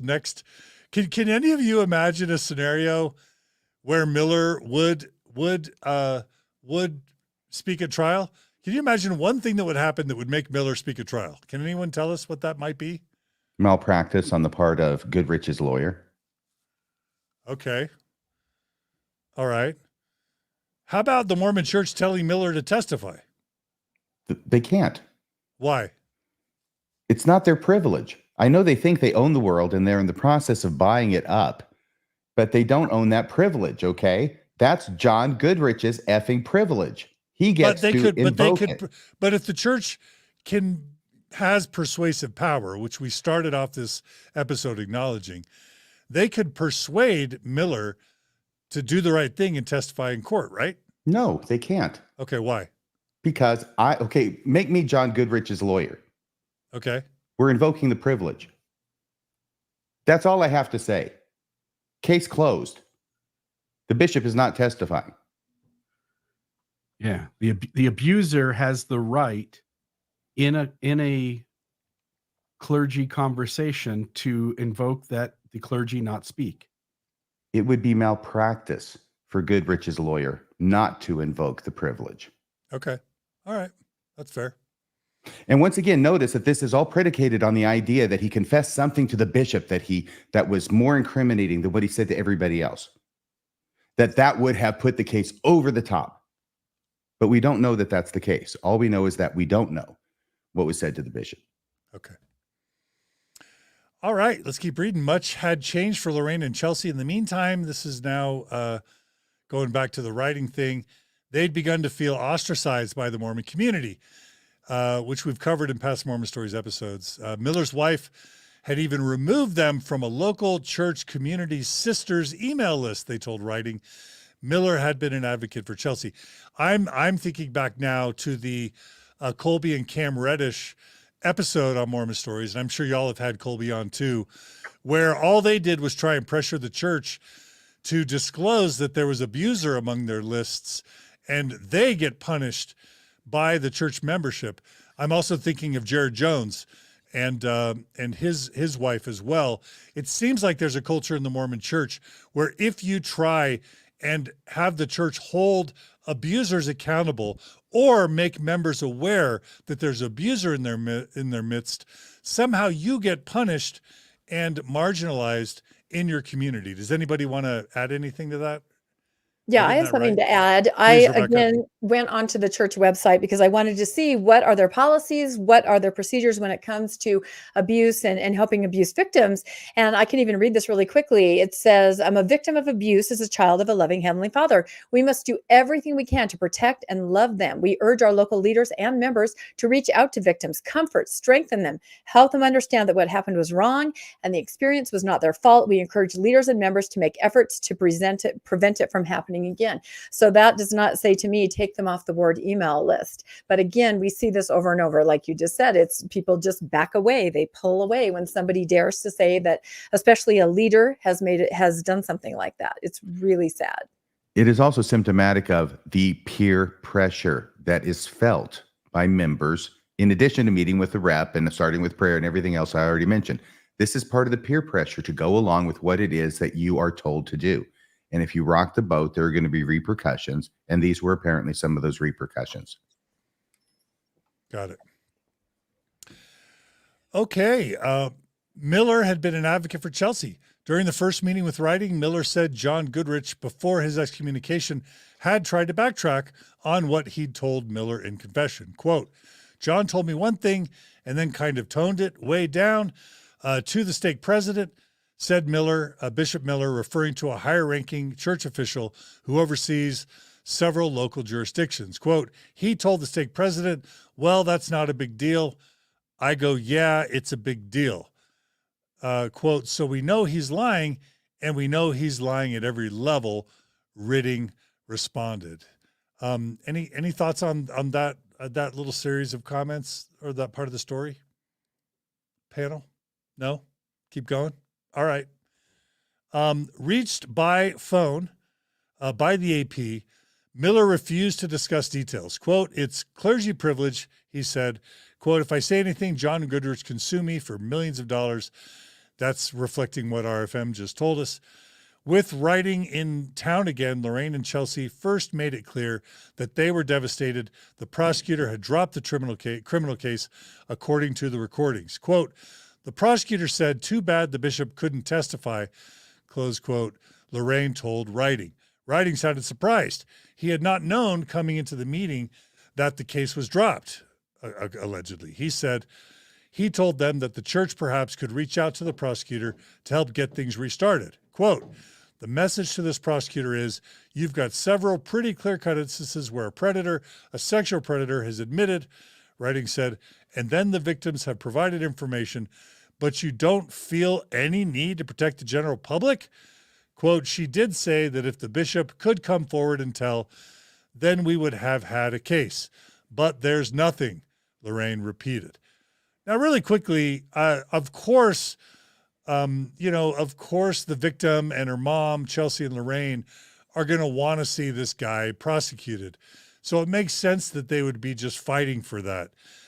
What do we say about their intentions here? Do we just have to just say, even though there's nothing that could have been done, it was reasonable for them to fight for the outcome they wanted? How else can we process this part of the story? Anyone? What do you think, Bill? You're putting me on the spot, huh? So as I hear that part, I'm sort of in my own head wondering why the case was dropped. If so many other people took recording devices into these conversations, so many other people are going, nope, he told me this. Again, you put 10 people on the stand and they all go, yeah, he told me this. And you have multiple recordings that say it, not including the ones with the church. It seems as though you would have enough to go without the church's bishop testifying. And for some reason, everything the story says indicates otherwise, and that seems confusing to me. All right. Rebecca, anything you want to add? Yeah, I just thought it was funny. The writing said, and you don't feel any need to protect the general public, like he's incensed that this prosecutor, has dropped everything, where the church itself had a lot of chances where it could have protected the general public from this individual. Yeah, absolutely. All right. Let's keep reading. The message to this prosecutor is, you've got pretty clear-cut instances. Did I already read this part? No, I did read it. My apologies. Thought so. Okay. Yeah. I'm sorry. Frankly, I wasn't paying attention, John. Am I boring you, read it. RFM? I quoted it. I'm sorry. We don't have to keep reading. Should we summarize the case, or what do you guys think? I'd love. Well, we're at an hour and a half. Are there any people still watching, John? I can't see. Oh, from we've here. got our largest audience so far, 1,700 people. Yeah. Rebecca's brought up on several occasions the church's website, Mhm. and I don't know if you have it handy there. It'd be cool to throw it up. No, I mean for John to put it up on the screen. Yeah. Sorry, I'm old school. No, Oh, okay. you read the first section, the church's statement that, when we learn of abuse, our first priority is to help the victim and stop the abuse. That's what the church says on their website. In the meantime, they also admit that when you call the hotline, you're dealing with the risk management folks and their risk management playbook. Again, those two ideas are contradictory. We train local leaders and we provide resources. I served as a bishop. Anybody who's been in the church for very long knows what they mean by train and have resources. It means once or twice a year, you meet with church leaders at the stake level who are also lay ministers with no training, and you might get a handout or two and have an hour discussion. But there really isn't any training in the Mormon church. Even now, from what I hear, that you have to take this, 40-minute thing on a computer to show that you're a qualified leader to handle adult situations, when in interviews and conversating with people. That's about the lowest standard. And the church claims to be the gold standard.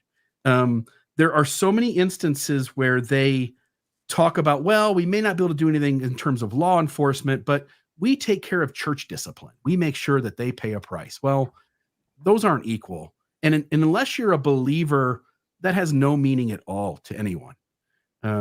When I read the church's website, we don't have time to go through all of it, but when I read the church's website about abuse, about every third sentence, I could find a absolute contradiction between what they're saying on the site and how they actually operate.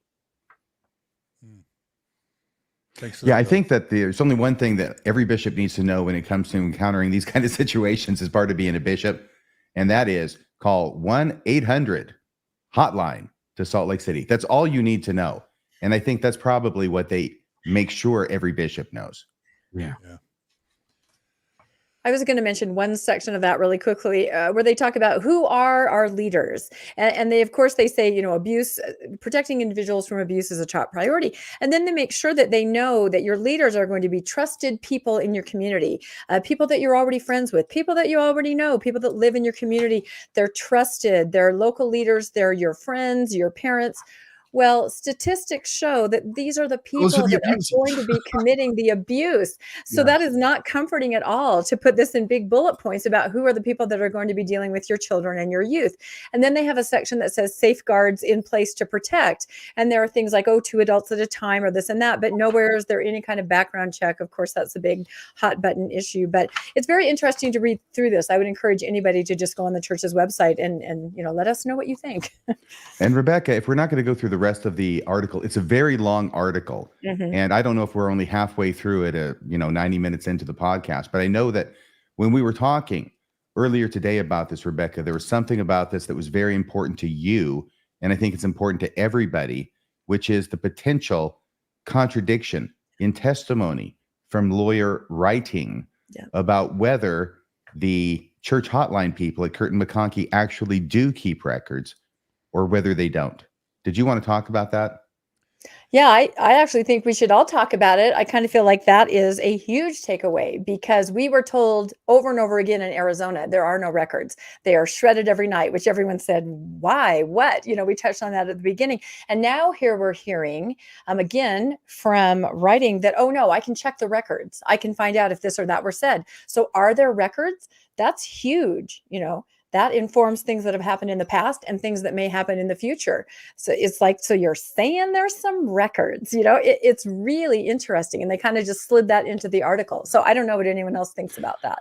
I have that part highlighted in red in the article further down if you want me to go to that, John, or if you have it, that's fine. Yeah. And I'll just say the article's not that much longer. And people are asking us to read it. I am going to skip, though. We're going to just read a few more things. So they go on to talk about, the payment that has started at 90 grand and that he has authorization up to 300,000. We already talked about that. Let's just talk about this next part. The payment would be made on the condition that Chelsea and her mother sign an agreement in which they promise never to use Chelsea's story as a basis for a lawsuit against the church and that they never acknowledge the existence of the settlement. Let's talk about that for a second. If we're believing that the Mormon Church, because it's led by Jesus Christ, should be held to the highest of possible standards, should the church care, number one, that they, I guess it's reasonable to say we'll give you money if you release all claims. That's why you would do a settlement, right? That's the reason why you have a settlement. RFM, you're agreeing with that, right? Yes. Why else would you give money? You're not going to give money and then say, sue me. You'd basically be paying for their lawyers, right? So that's reasonable. Do we all agree that that's reasonable? I hope so. And then the second part is that they never acknowledge the existence of the settlement. Now, that's how settlements often work in the legal world. Is it fair to say that somehow that the church, the Jesus's church, should be held to a higher standard and not try and hide that it's paying people off to be silent or to not sue them?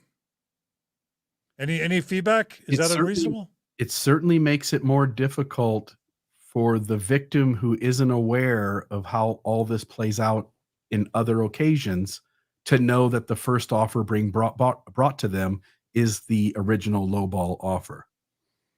Oh, it limits the availability of the information so that people hold out for more money. It's like, oh, those folks in that case got 300K. I'm not going to take the 80. Rebecca, were you going to add something? Yeah, I think I said earlier, well, they know now from this article. They do know now. Well, when I was, I had a friend who had a family member that suffered some abuse while on a mission. And that family member of my friend was offered free tuition to any of the church schools that person would like to attend. So back then, I think you're right. You're kind of isolated. You don't know what might be possible, but that was the offer to them. Yeah, that's why sunlight is the best disinfectant. Just transparency gets the information out there. That's why I think these people are heroic. All right, let's keep going. We're almost done. And And there was another key provision, second paragraph, I'll be interested in your response, writing said, while reviewing the document with them. That's funny. Quote, the recommendation is that you acknowledge that there's been some recordings made of all our communications, and that you agreed to destroy those recordings within 10 days of signing this, he said. What's the problem with writing asking them to destroy the recordings, or is that totally fine? RFM, as the attorney, is that destroying evidence? What do you think?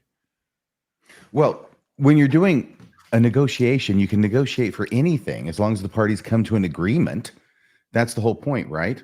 So obviously they want those recordings, which lawyer writing knows exist and apparently had consented to their being recorded, right? Unfortunately, he's got 3 people there in the room that we know of. He's got the 2 people, Lorraine and Chelsea Goodrich, and he's got the advocate who's not a lawyer, apparently, for Chelsea, Eric Alberti. And Eric Alberti had also recorded it. He's not going to be party to this agreement to destroy the recordings, and therefore he kept them and ultimately gave them to the AP, and those are the recordings that we're listening to, the ones made by Eric Alberti. Yeah, I'm just glad we have copies of them. Goes on to say, it talks about NDAs. We're going to talk about that in the second article, so I'm going to skip it. Here is the part I think, RFM, you wanted me to read. In one of their recorded conversations, Writing told Chelsea that he could check helpline records used by Miller to report details of John Goodrich's confession to see whether her father had previously confessed to another bishop to abusing her. If those records get deleted at the end of every day, how could he check? Right, and we'll compare it to the testimony that he gave, not just another attorney who works at Curtin McConkie, but that he himself, Writing, gave in the West Virginia case where he said they destroy them. Yeah. He's contradicting himself. Yeah.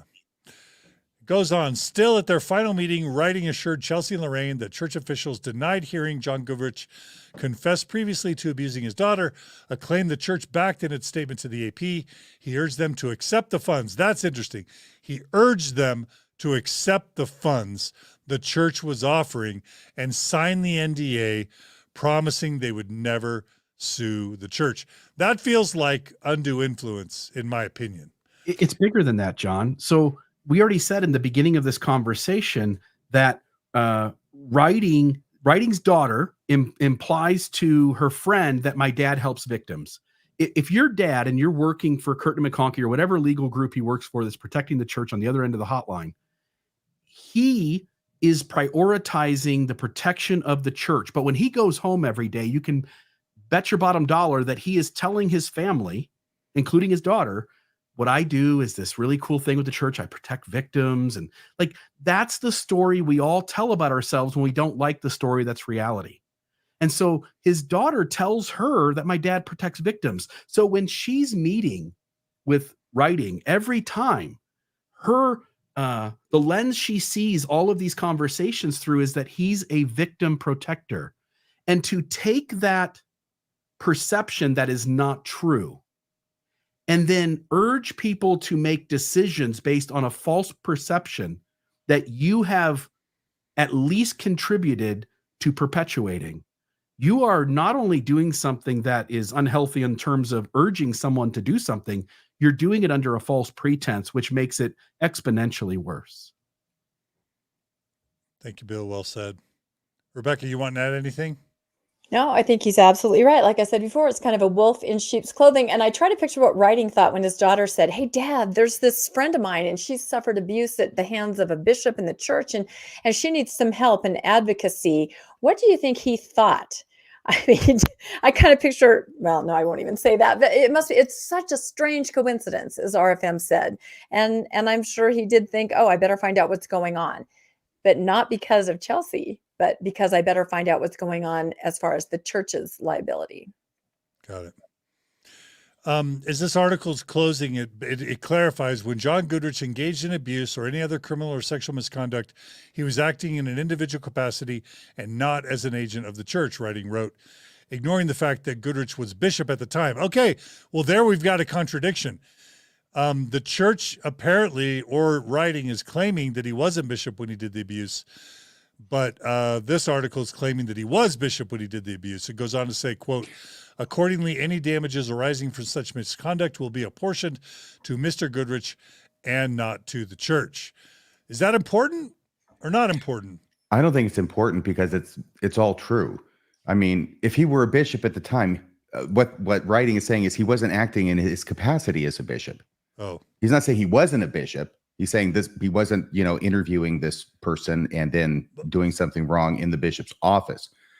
I'll tell you the thing that I think is significant about it, and which may be obvious to people, but that writing in his position as the attorney for Curtin McConkie is representing not only the church, but he's also representing John Goodrich. yeah. So John Goodrich was an agent of the church, okay, regardless of how they framed the final paperwork and the release, okay? He's acting as an agent of the church, and because of that, the church is representing, or excuse me, Curtin McConkie represents not only the church, but also their agent, which is the bishop. And only because they represent John Goodrich. If you can put that language up there again, Oh, okay. you'll see where it says about how he's going to apportion it. You can't apportion damages this much to the church, which is zero to the church, right? In other words, $300,000, but none of that's coming from the church. It's all coming. It's being apportioned to Mr. Goodrich, but the church is going to pay it. They're going to write the check because they also represent Mr. Goodrich in this matter. And that is why it'll also say later on that she had also filed suit against her dad, Mr. Goodrich, and that was resolved as well because it was all done in the same negotiation procedure. We've got a comment from Debbie. Debbie is saying, amen, amen, amen. Thanks for the comment. Thanks for the support, Debbie. Just to close out this article, and then we'll go on to a couple more really quickly. It says earlier this year, Chelsea and Lorraine, distanced from their family community and struggling financially, accepted this assessment and signed the agreement, which did not prevent Chelsea from telling her story. That's important because it refutes the allegation that the church was trying to silence them. And they talk about that in their statement. Mm-hmm. And then it says earlier this year, Chelsea decided to share it with the AP. She had tried going to the church for help. She tried the criminal justice system, but John was free with access to children through his family and dental practice. Her dad was still at large. And she says, quote, right now, my main concern continues to be other children, she said. So Chelsea got the money and spoke out because she's concerned that her dad's still running around free, potentially harming children. All right, we finished the first article. The other ones are shorter. Any final comments before we just quickly jump to the other articles, everyone? Yeah, how does this guy still have his license to practice dentistry in the state of Idaho? Yeah, that's my question. It's a great question. The Mormon Church excommunicates him, but the Idaho medical dental profession will not. Maybe Apparently. people will file complaints as a result of this article, like Jody Hildebrandt, and he will lose his license now that this story's come out. Maybe just I expect at a minimum his practice will take a downturn.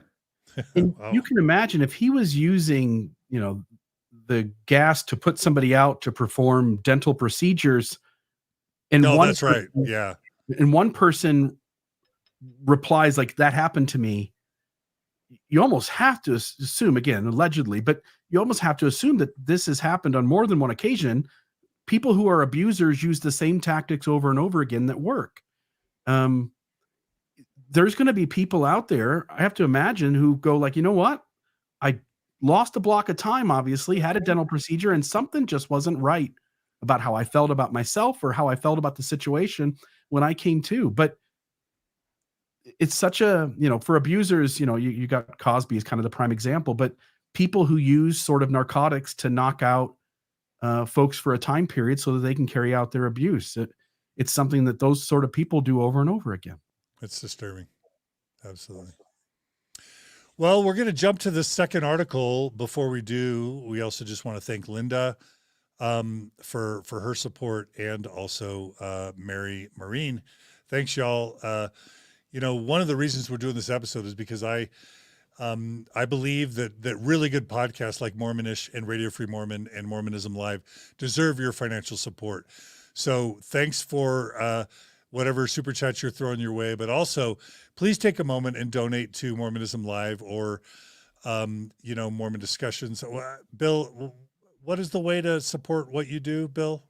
So the easiest thing you can do is go to mormondiscussions.org, click the donate button. It'll have a drop-down window. You pick your favorite podcast. So if it's Radio Free Mormon, donate $5 or $10 a month to him. If it's Mormonism Live, him and I will split it. But it goes to helping us put in RFM is no longer practicing law full time. He's now able to do the research and the work that turns out to be really great episodes.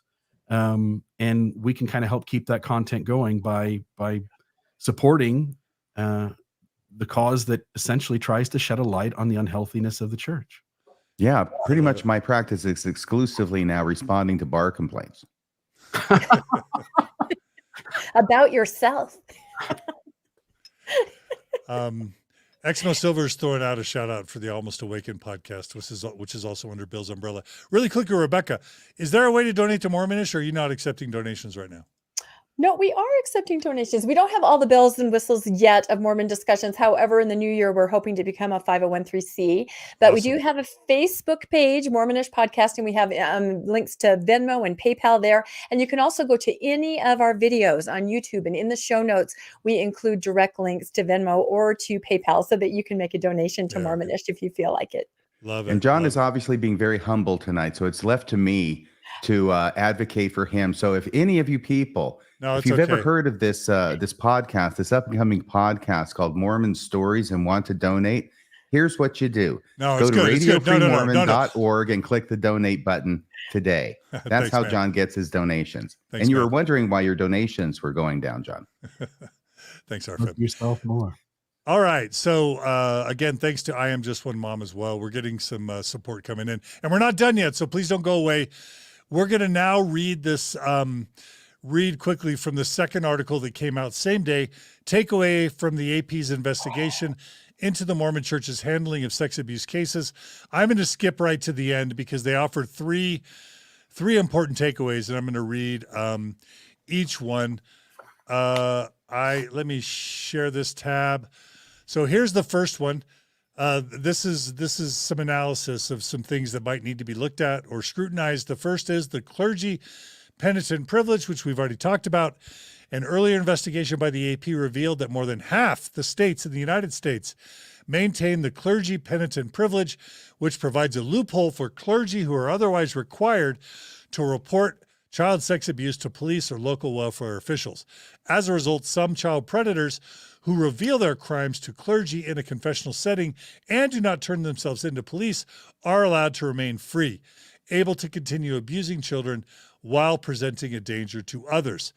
Although child welfare advocates have attempted to change or eliminate the privilege, the AP found that lobbying by religious institutions, including the Catholic Church, the Mormon Church, and the Jehovah's Witnesses, have persuaded state legislatures throughout the country to maintain the loophole.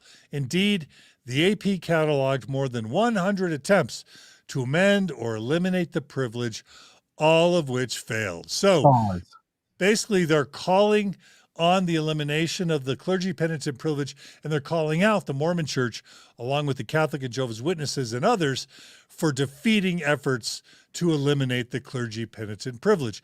Thoughts from our panel. Let's start with Bill. If you're a believing Mormon, you're a Latter-day Saint, you're active in your ward, you're faithful, you believe in the thing.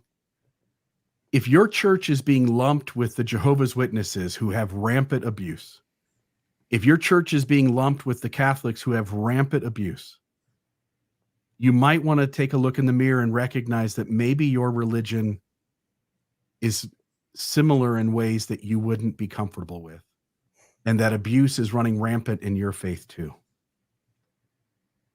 Amen, Bill. Rebecca, anything you want to add? Yeah. I can't quite understand why they would not be more supportive of, being first reporters, all that kind of. I mean, the church is about PR. We know that. Looking good, that's a huge part of what they're about. Can you imagine how good they would look if there was a way that they could report abusers, that they could save and protect victims? It seems to me that that would be the best PR of all, but instead they seem to be, again, on the wrong side of the page and actively lobbying against these things that you could put in place to protect the most vulnerable. I really just don't understand the mindset behind it. And I'm going to share JC's comment now. JC writes, mandatory reporting would protect churches as the chance of more abuse victims and payouts would be lower. Let's get laws changed and protect public too. And that's interesting. JC's saying that mandatory reporting would actually protect the church. So why, if it would protect the church, why would the church fight it, RFM? Oh, well, I don't know the answer to that. I do have to say that I have a somewhat of an objection to calling a privilege that has been centuries in place and we got from the English common law as a loophole. I think it's a privilege that is there in the law and for good reason. Now, this gets into a meta discussion, which I'm not going to go into. You'll be glad to know. But it's interesting that we're having this discussion as society, at least in this country and Western societies, become more and more secularized. We are getting further and further from the foundations that made the clergy penitent privilege make sense to prior decades of individuals. This is a huge shift, I think, in public thinking. So when writing is quoted as saying, this is about getting people to confess so that we can save their souls. That sounds like a quaint notion to a lot of people nowadays, whereas in prior generations, it did not. And it made a lot more sense for them than it does for, I think, the majority of people today. So that's all I'm going to say is that this is a reflection of a huge shift that we all know about, the nuns, the rise of the nuns that you've talked about before, John, and the increasing secularization of Western society, where privileges in the law based upon an almost universally recognized importance to religious institutions and the value of the eternal soul are going by the wayside. I Am Just One Mom writes, bingo RFM. So you've got I Am Just One Mom's validation RFM. I'm assuming this is Maven. I don't know, but here's a comment that's worth mentioning. Is that you, Bill? Yeah. Yeah, Bill, why don't you read your comment? Mormon, Jehovah's Witnesses, and Catholics are named specifically as spending money lobbying to protect penitent privilege, which protects the church and the abusers over protecting victims. Think about that. Yeah, that's a great point. The Mormon church is using its tithing dollars, its wealth, to lobby to protect. Well, I guess the church would argue that it's protecting the members' feeling of safety to repent and forsake their sins. Yeah, and we wouldn't be having this discussion if we were just talking about shoplifting at Safeway. Right. It is this issue of child abuse, which is not a one-off. And whatever the bishop's training says, I don't know. It's not a one-off. It's a deep-seated predilection of a number of people, most of the males, to have sexual attraction toward young people, okay? And that doesn't go away any more than alcoholism goes away. It is always there. That predilection is always with a person. And it's not something that can just be repented of, like, okay, I stole a candy bar at Safeway. I'm sorry. I won't do it again. All right? It's something that's much deeper than that. And the abuse that is perpetrated as part of it is so much more severe and long-lasting and devastating than stealing a candy bar from a Safeway. It's this perfect storm of circumstances that's making all of this so public, so controversial, and an issue that we decided to devote the inaugural episode of the Mormon Times to. All right. How does it save the penitent when the penitent are not allowed readmission to the church and they keep continuing to abuse? In other words, if the church wants to claim it works, they've actually self-admitted it doesn't. They're not letting him back in. He's not back in the good graces of God ever. They pretty much made it clear he's not coming back. And these abusers in all these cases we keep hearing about, after they've repented to their bishop, they continue to commit abuse. So if the LDS Church really is prioritizing victims and the ability of the penitent to repent and come back into the fold, they've self-admitted that's not what's happening. Historically, the church has rebaptized abusers. In fact, historically, the church has refused to excommunicate abusers. So this is a relatively new phenomenon, in my opinion. Right. And so I don't know if what we're seeing is just the normal course of things that the church would do anyway, or if it is a way to get this individual bishop, John Goodrich, out of the church so that he's no longer a liability to the church should he offend in the future. And that's part of the thing that's very disturbing to people, which is that the church is saying, okay, we're going to get rid of him out of the church so that we're not liable for anything he does in the future, while at the same time knowing that he's probably going to do something in the future, and there may indeed be future victims and probably will be future victims. But as long as we're not liable for it, then everything's hunky-dory. Got it. Quick thanks for the support, Thad Jesperson. All right, let's go ahead and read the next part, the next issue. The next issue that the AP article highlights is NDAs, or non-disclosure agreements. They write, non-disclosure agreements, also known as confidentiality agreements, have been used frequently by the Mormon Church and other organizations, including the Catholic Church, as well as individuals, to keep sex abuse allegations secret. 21 years ago, the Catholic Church, this is interesting, 21 years ago, the Catholic Church approved a charter for the protection of children and young people, in which it pledged to eliminate the use of confidentiality agreements to settle child sex abuse claims, except in cases where the victim requested anonymity, a recognition of the role NDAs play in the cover-up of child sexual abuse. The Mormon Church does not have a similar policy. So that's a case of the Catholic Church kind of one-upping, it appears, their ethics of saying, we don't deserve to cover up child sex abuse. Members have a right to know. It's a matter of member safety. We commit to stop handing out NDAs. It looks like the Mormon Church isn't quite doing that. Is that right? Any comments on that, everybody? The Catholic Church has had a couple extra 1,000 years to come to their senses. Good Well, point. and I think you see, I've correct me if I'm wrong, but the West Virginia case was like that, where this perpetrator that people knew of was kept back into the wards, back in contact with youth.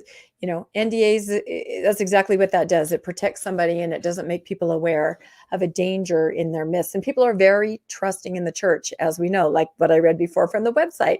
These are your friends, your teachers, everything's fine. Well, it is fine as long as there's an NDA and you can't find out that it's not fine. Yeah, good point. Thanks, Rebecca. The final thing the article highlights is the helpline. The earlier AP investigation found that the helpline plays a central role in the cover-up of child sex abuse in the Mormon Church. This is referring to the 1-800 number that Mormon bishops are given so that whenever a member comes and either confesses to abuse or learns about abuse, they call the helpline that the church's law firm, Kurt McConkie, fields. Initiated in 1995, when financial claims for sex abuse against religious institutions were on the rise, the Mormon Church Kurt McConkie Helpline fields calls from bishops about child sexual abuse and directs the most serious cases to attorneys with the firm of Kurt McConkie, which represents the church. According to the church, all information about child sexual abuse passed from the church members to their bishops is confidential under the clergy penitent privilege, and all information passed from the helpline to church attorneys is confidential under the attorney-client privilege. Meanwhile, writing and other church officials have said in sworn testimony that the helpline either keeps no records or destroys all records at the end of each day. Or does it? We've already talked about this. During his conversations with Chelsea and Lorraine, Writing said he could find out whether John Goodrich had previously repented for his relationship with Chelsea by checking helpline records, seeming to contradict his sworn testimony in another child sex abuse case against the church, which suggests, is the Mormon Church lying about its alleged, why is it destroying these records? And if it is not destroying them, why is it lying about it? Any comments? Have we already covered that enough, or do we want to make any comments about that?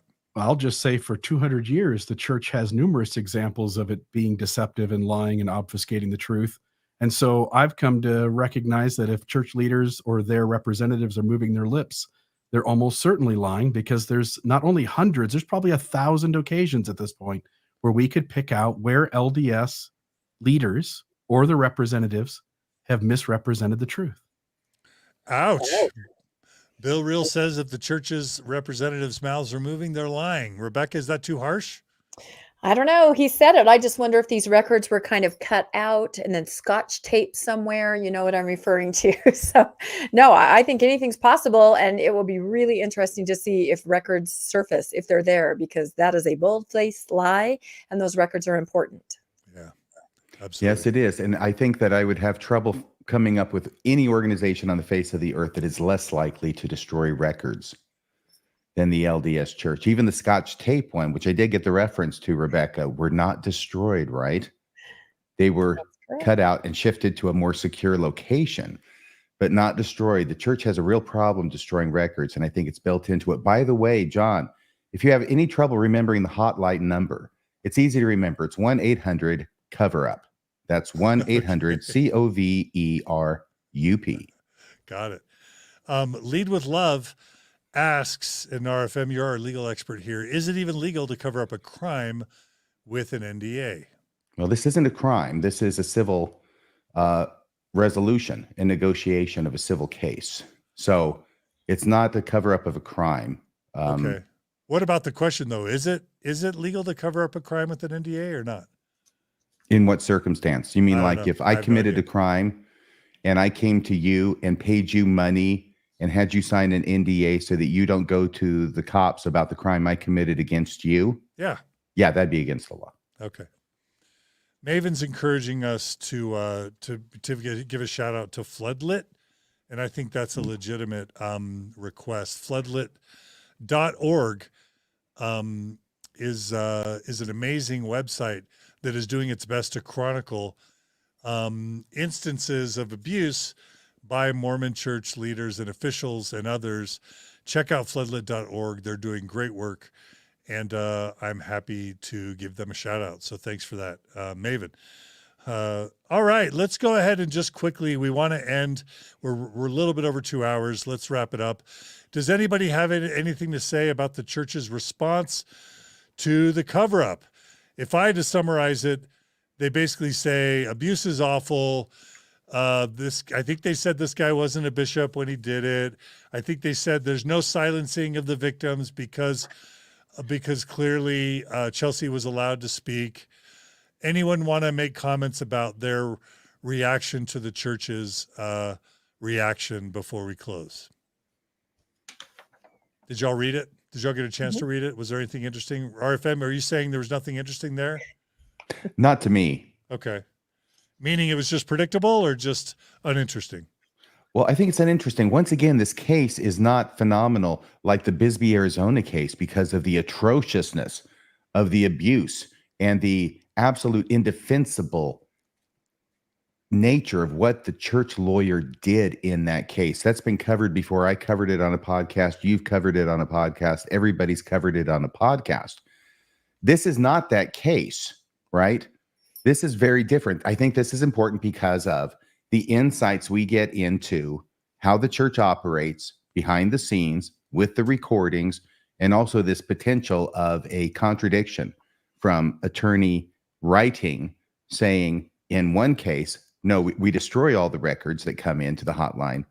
And now telling these people in the recording, I'll go back and check and see if I can find the records of prior bishops calling in with confessions from John. I keep trying not to say John Goodman, John Goodrich, right? So there'd have to be records to consult in order to locate those phone calls. So what is it and what's going on? And why are you lying about this, John? I mean, you're lying one place or the other, it would appear. So what's the truth? And I think the truth is they've got records they can consult. And I think the lie is they destroy them all. Now, RFM, I don't want to misrepresent you, but it seems like you're saying this doesn't seem to be as big of a case. Rebecca, do you share RFM's kind of perspective on how he characterizes the severity of this case? Do you see reasons why Resendez and the AP would make a big deal about this case, or do you think this is a relative nothing burger? Well, I mean, RFM, and I did discuss this early today, that as he said, in comparison to some of the other cases that have come to light recently, this does seem to be of a different type. But as he said, what we have learned from this, it's that risk management playbook that we haven't really been privy to before. And I think as far as this article in the Deseret News with the church's response, it very much just is a textbook, straight down the line, abuse is terrible, and this is what we've done. But it really struck me that what the concern seems to be for the repentance of the person, the perpetrator, saving the soul, as you said before. And if I could just say in closing, I kind of wanted to remember what the repentance process was in terms of what the church says. And I asked several people, and they remembered different things. Oh, I taught this on my mission, or I did this or that. And I looked it up in the steps from the church website for repentance for a perpetrator, like this gentleman that we're talking about. Of course, first the sorrow for your sin, then confession, right? So these steps have been followed by our perpetrator. Then abandonment of the sin. We're hoping that happened. Then restitution, and then righteous living. So I thought, where's sort of accountability? Like on a level where you might have to serve time, or you might have to go to court. Restitution, according to the website, says we must restore as far as possible all that has been damaged by our actions, whether that is someone's property or someone's good reputation. Willing restitution shows the Lord that what we will do to repent. So nowhere in those steps does it seem to say that you need to take some kind of accountability on a level where you might have to undergo a legal proceeding. It's like everybody's trying to wiggle away from that. It's not really part of the repentance process as I read it. A couple of really important comments are coming in. Then, Bill, I want to get you into this.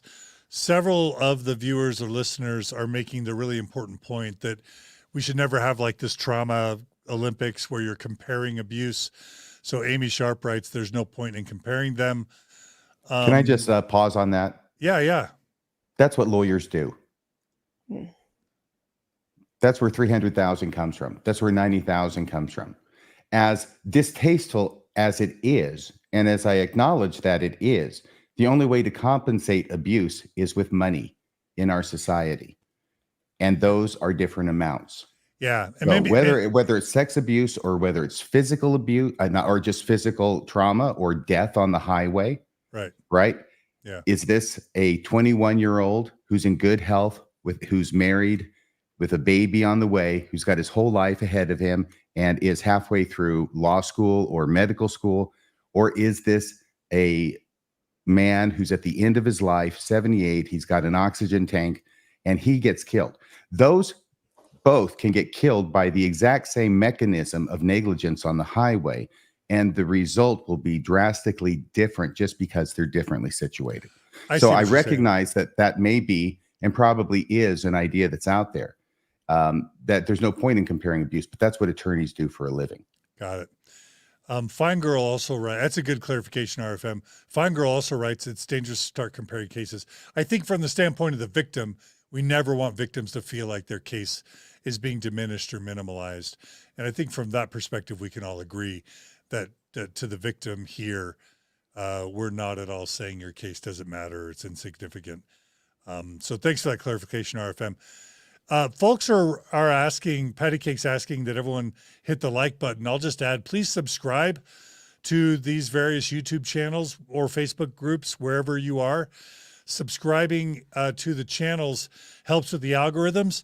It helps us grow. It helps with monetization. So we would really, really appreciate folks subscribing and, as we mentioned, donating. Lamar writes, great episode, love this group. All stars. Thanks, Lamar Parkin, for sharing. Anthony writes, I think the story is the hush money.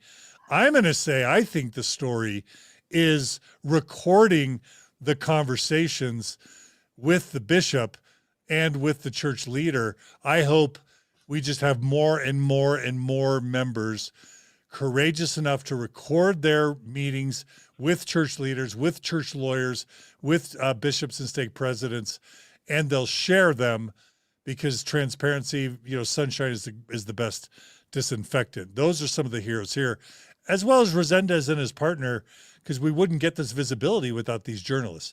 Bill Reel. What final comments do you want to make, Bill Reel? When I look at this case, the case that RFM mentioned earlier, which was not to say this one wasn't egregious, again, as we're talking about, but egregious, that case that you spoke of. In both situations, you have family members committing abuse under the guise of also serving in the church in positions of worthiness.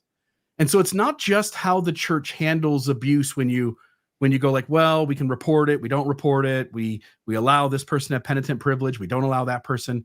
That's not the only debate. In a high demand fundamentalist religion, you have a teaching in this church that it's wrong to criticize leaders of the church, even if the criticism is true. For all of us lay members who believed emphatically at one point, we were taught to apply that from the bishop on up. So there's a level of giving cover because you're taught by your church to give cover and not shine a light on things. Second one, the valuing of loyalty and obedience over truth telling. The third one, valuing of authority over intuition or conscience. Those are church theological positions that the church teaches its members on a regular basis. And so I'm in my head going, if I'm a young person, and in many instances a child, and I'm abused by a family member who holds a prominent position in a ward or higher, that has to be such a confusing juxtaposition of, here's my dad, he's God's servant serving as the bishop, Monday through Friday, he's the local electrician or carpet salesman, which I was. But on Sunday and in the evenings, this guy speaks for God he gets revelation for the ward. He directs the affairs of the ward under the direction of the Spirit. And he's abusing me in ways that feel wrong, but how could he? He's the bishop. And the church says they don't make mistakes in calling leaders. The church tells me, I know the church is true, and it tells me that bishops have discernment and they have the Holy Ghost, and the people who call them have discernment and the Holy Ghost. When you're a victim in a high demand fundamentalist religion and you're being abused by one who holds authority in that religion, I can't imagine trying to wrestle with those thoughts as a young person who believes emphatically that the church is true. Thank you, Bishop Bill Reel. I'll just share a quick comment. Feingold writes, so happy to see Mormonish or Rebecca involved in this panel. Showing their presence is important and growing. Yes, Rebecca is a very special contributor to our YouTube, Facebook, internet communities. And Rebecca, we're so grateful to have you on this panel. Same with you, Bill and RFM. Really quickly, I'm going to just acknowledge I failed majorly. We were going to keep this under 2 hours. It's 2:16. We need your feedback. I apologize for that. God knows I tried. I know. Sorry, I knew RFM. it would never happen. I knew it. Well, we can decide what we want to do. Maybe we don't want to just read full articles. I don't know. I hope I didn't out-talk the rest of you. I tried to just moderate. But do we really want to quickly just share any hopes or aspirations for this project? Bill, you and I talked about this originally. Bill, do you want to share anything about what people can hopefully expect from the Mormon Times in future weeks and months and years? Yeah, I hope that we are intelligent and articulate. I hope that we are entertaining on some level. But at the core of this, my hope is that we can talk about Mormonism in a way that is honest, transparent, forthright, and tries its best to be balanced, not balanced as in 50% for pro-faith and 50% against faith, but rather like, here's the truth, here's all sides, and allow the viewer to get information, because the believers are taught that ex-Mormons, which I think at least a chunk of this panel will be made up of at all times, are dishonest. They work with Satan. They're being deceived. And the reality is that I don't think there's anybody more than our effort to try to shine a light on Mormonism and to help people see things perhaps through a glass less darkly. And I hope that while we do entertain and we do maybe humor you a little bit, that will offer you something that you get a more well-rounded, more informed view than those guys on the other side who say that research isn't the answer. I love it. Thanks, Bill. Our goal is to do this show weekly. We'll try and have it at a predetermined day and time, but it's going to fluctuate because we're going to want to hit stories when they're hot. And so we may have a moving date a little bit. Rebecca, you're an important partner in this collaboration. Anything you want to add about your hopes or intentions? Well, I just feel like it seems like recently the news in the Mormon world is just coming faster and faster. It's very hard to keep up if you're a church watcher like I am. And there are so many different sources and voices. And that's why I love it that we are a variety of voices here that can kind of cut through this and just share our perspectives. And what I'm most excited about is the idea that while we have our group here, we're going to have so many other panelists join us across the board from all different perspectives. And I know we had thrown a couple names around, and I'm really excited about that.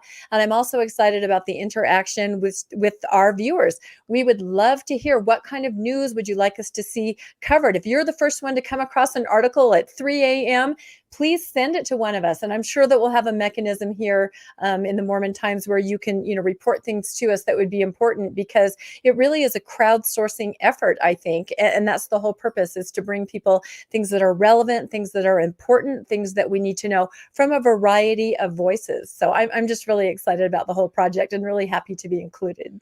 Absolutely. If you have feedback, if you want to tell us ideas, suggestions, criticisms, reach out, to RFM, to Bill, to Rebecca, or to me. I'm mormonstories@gmail.com.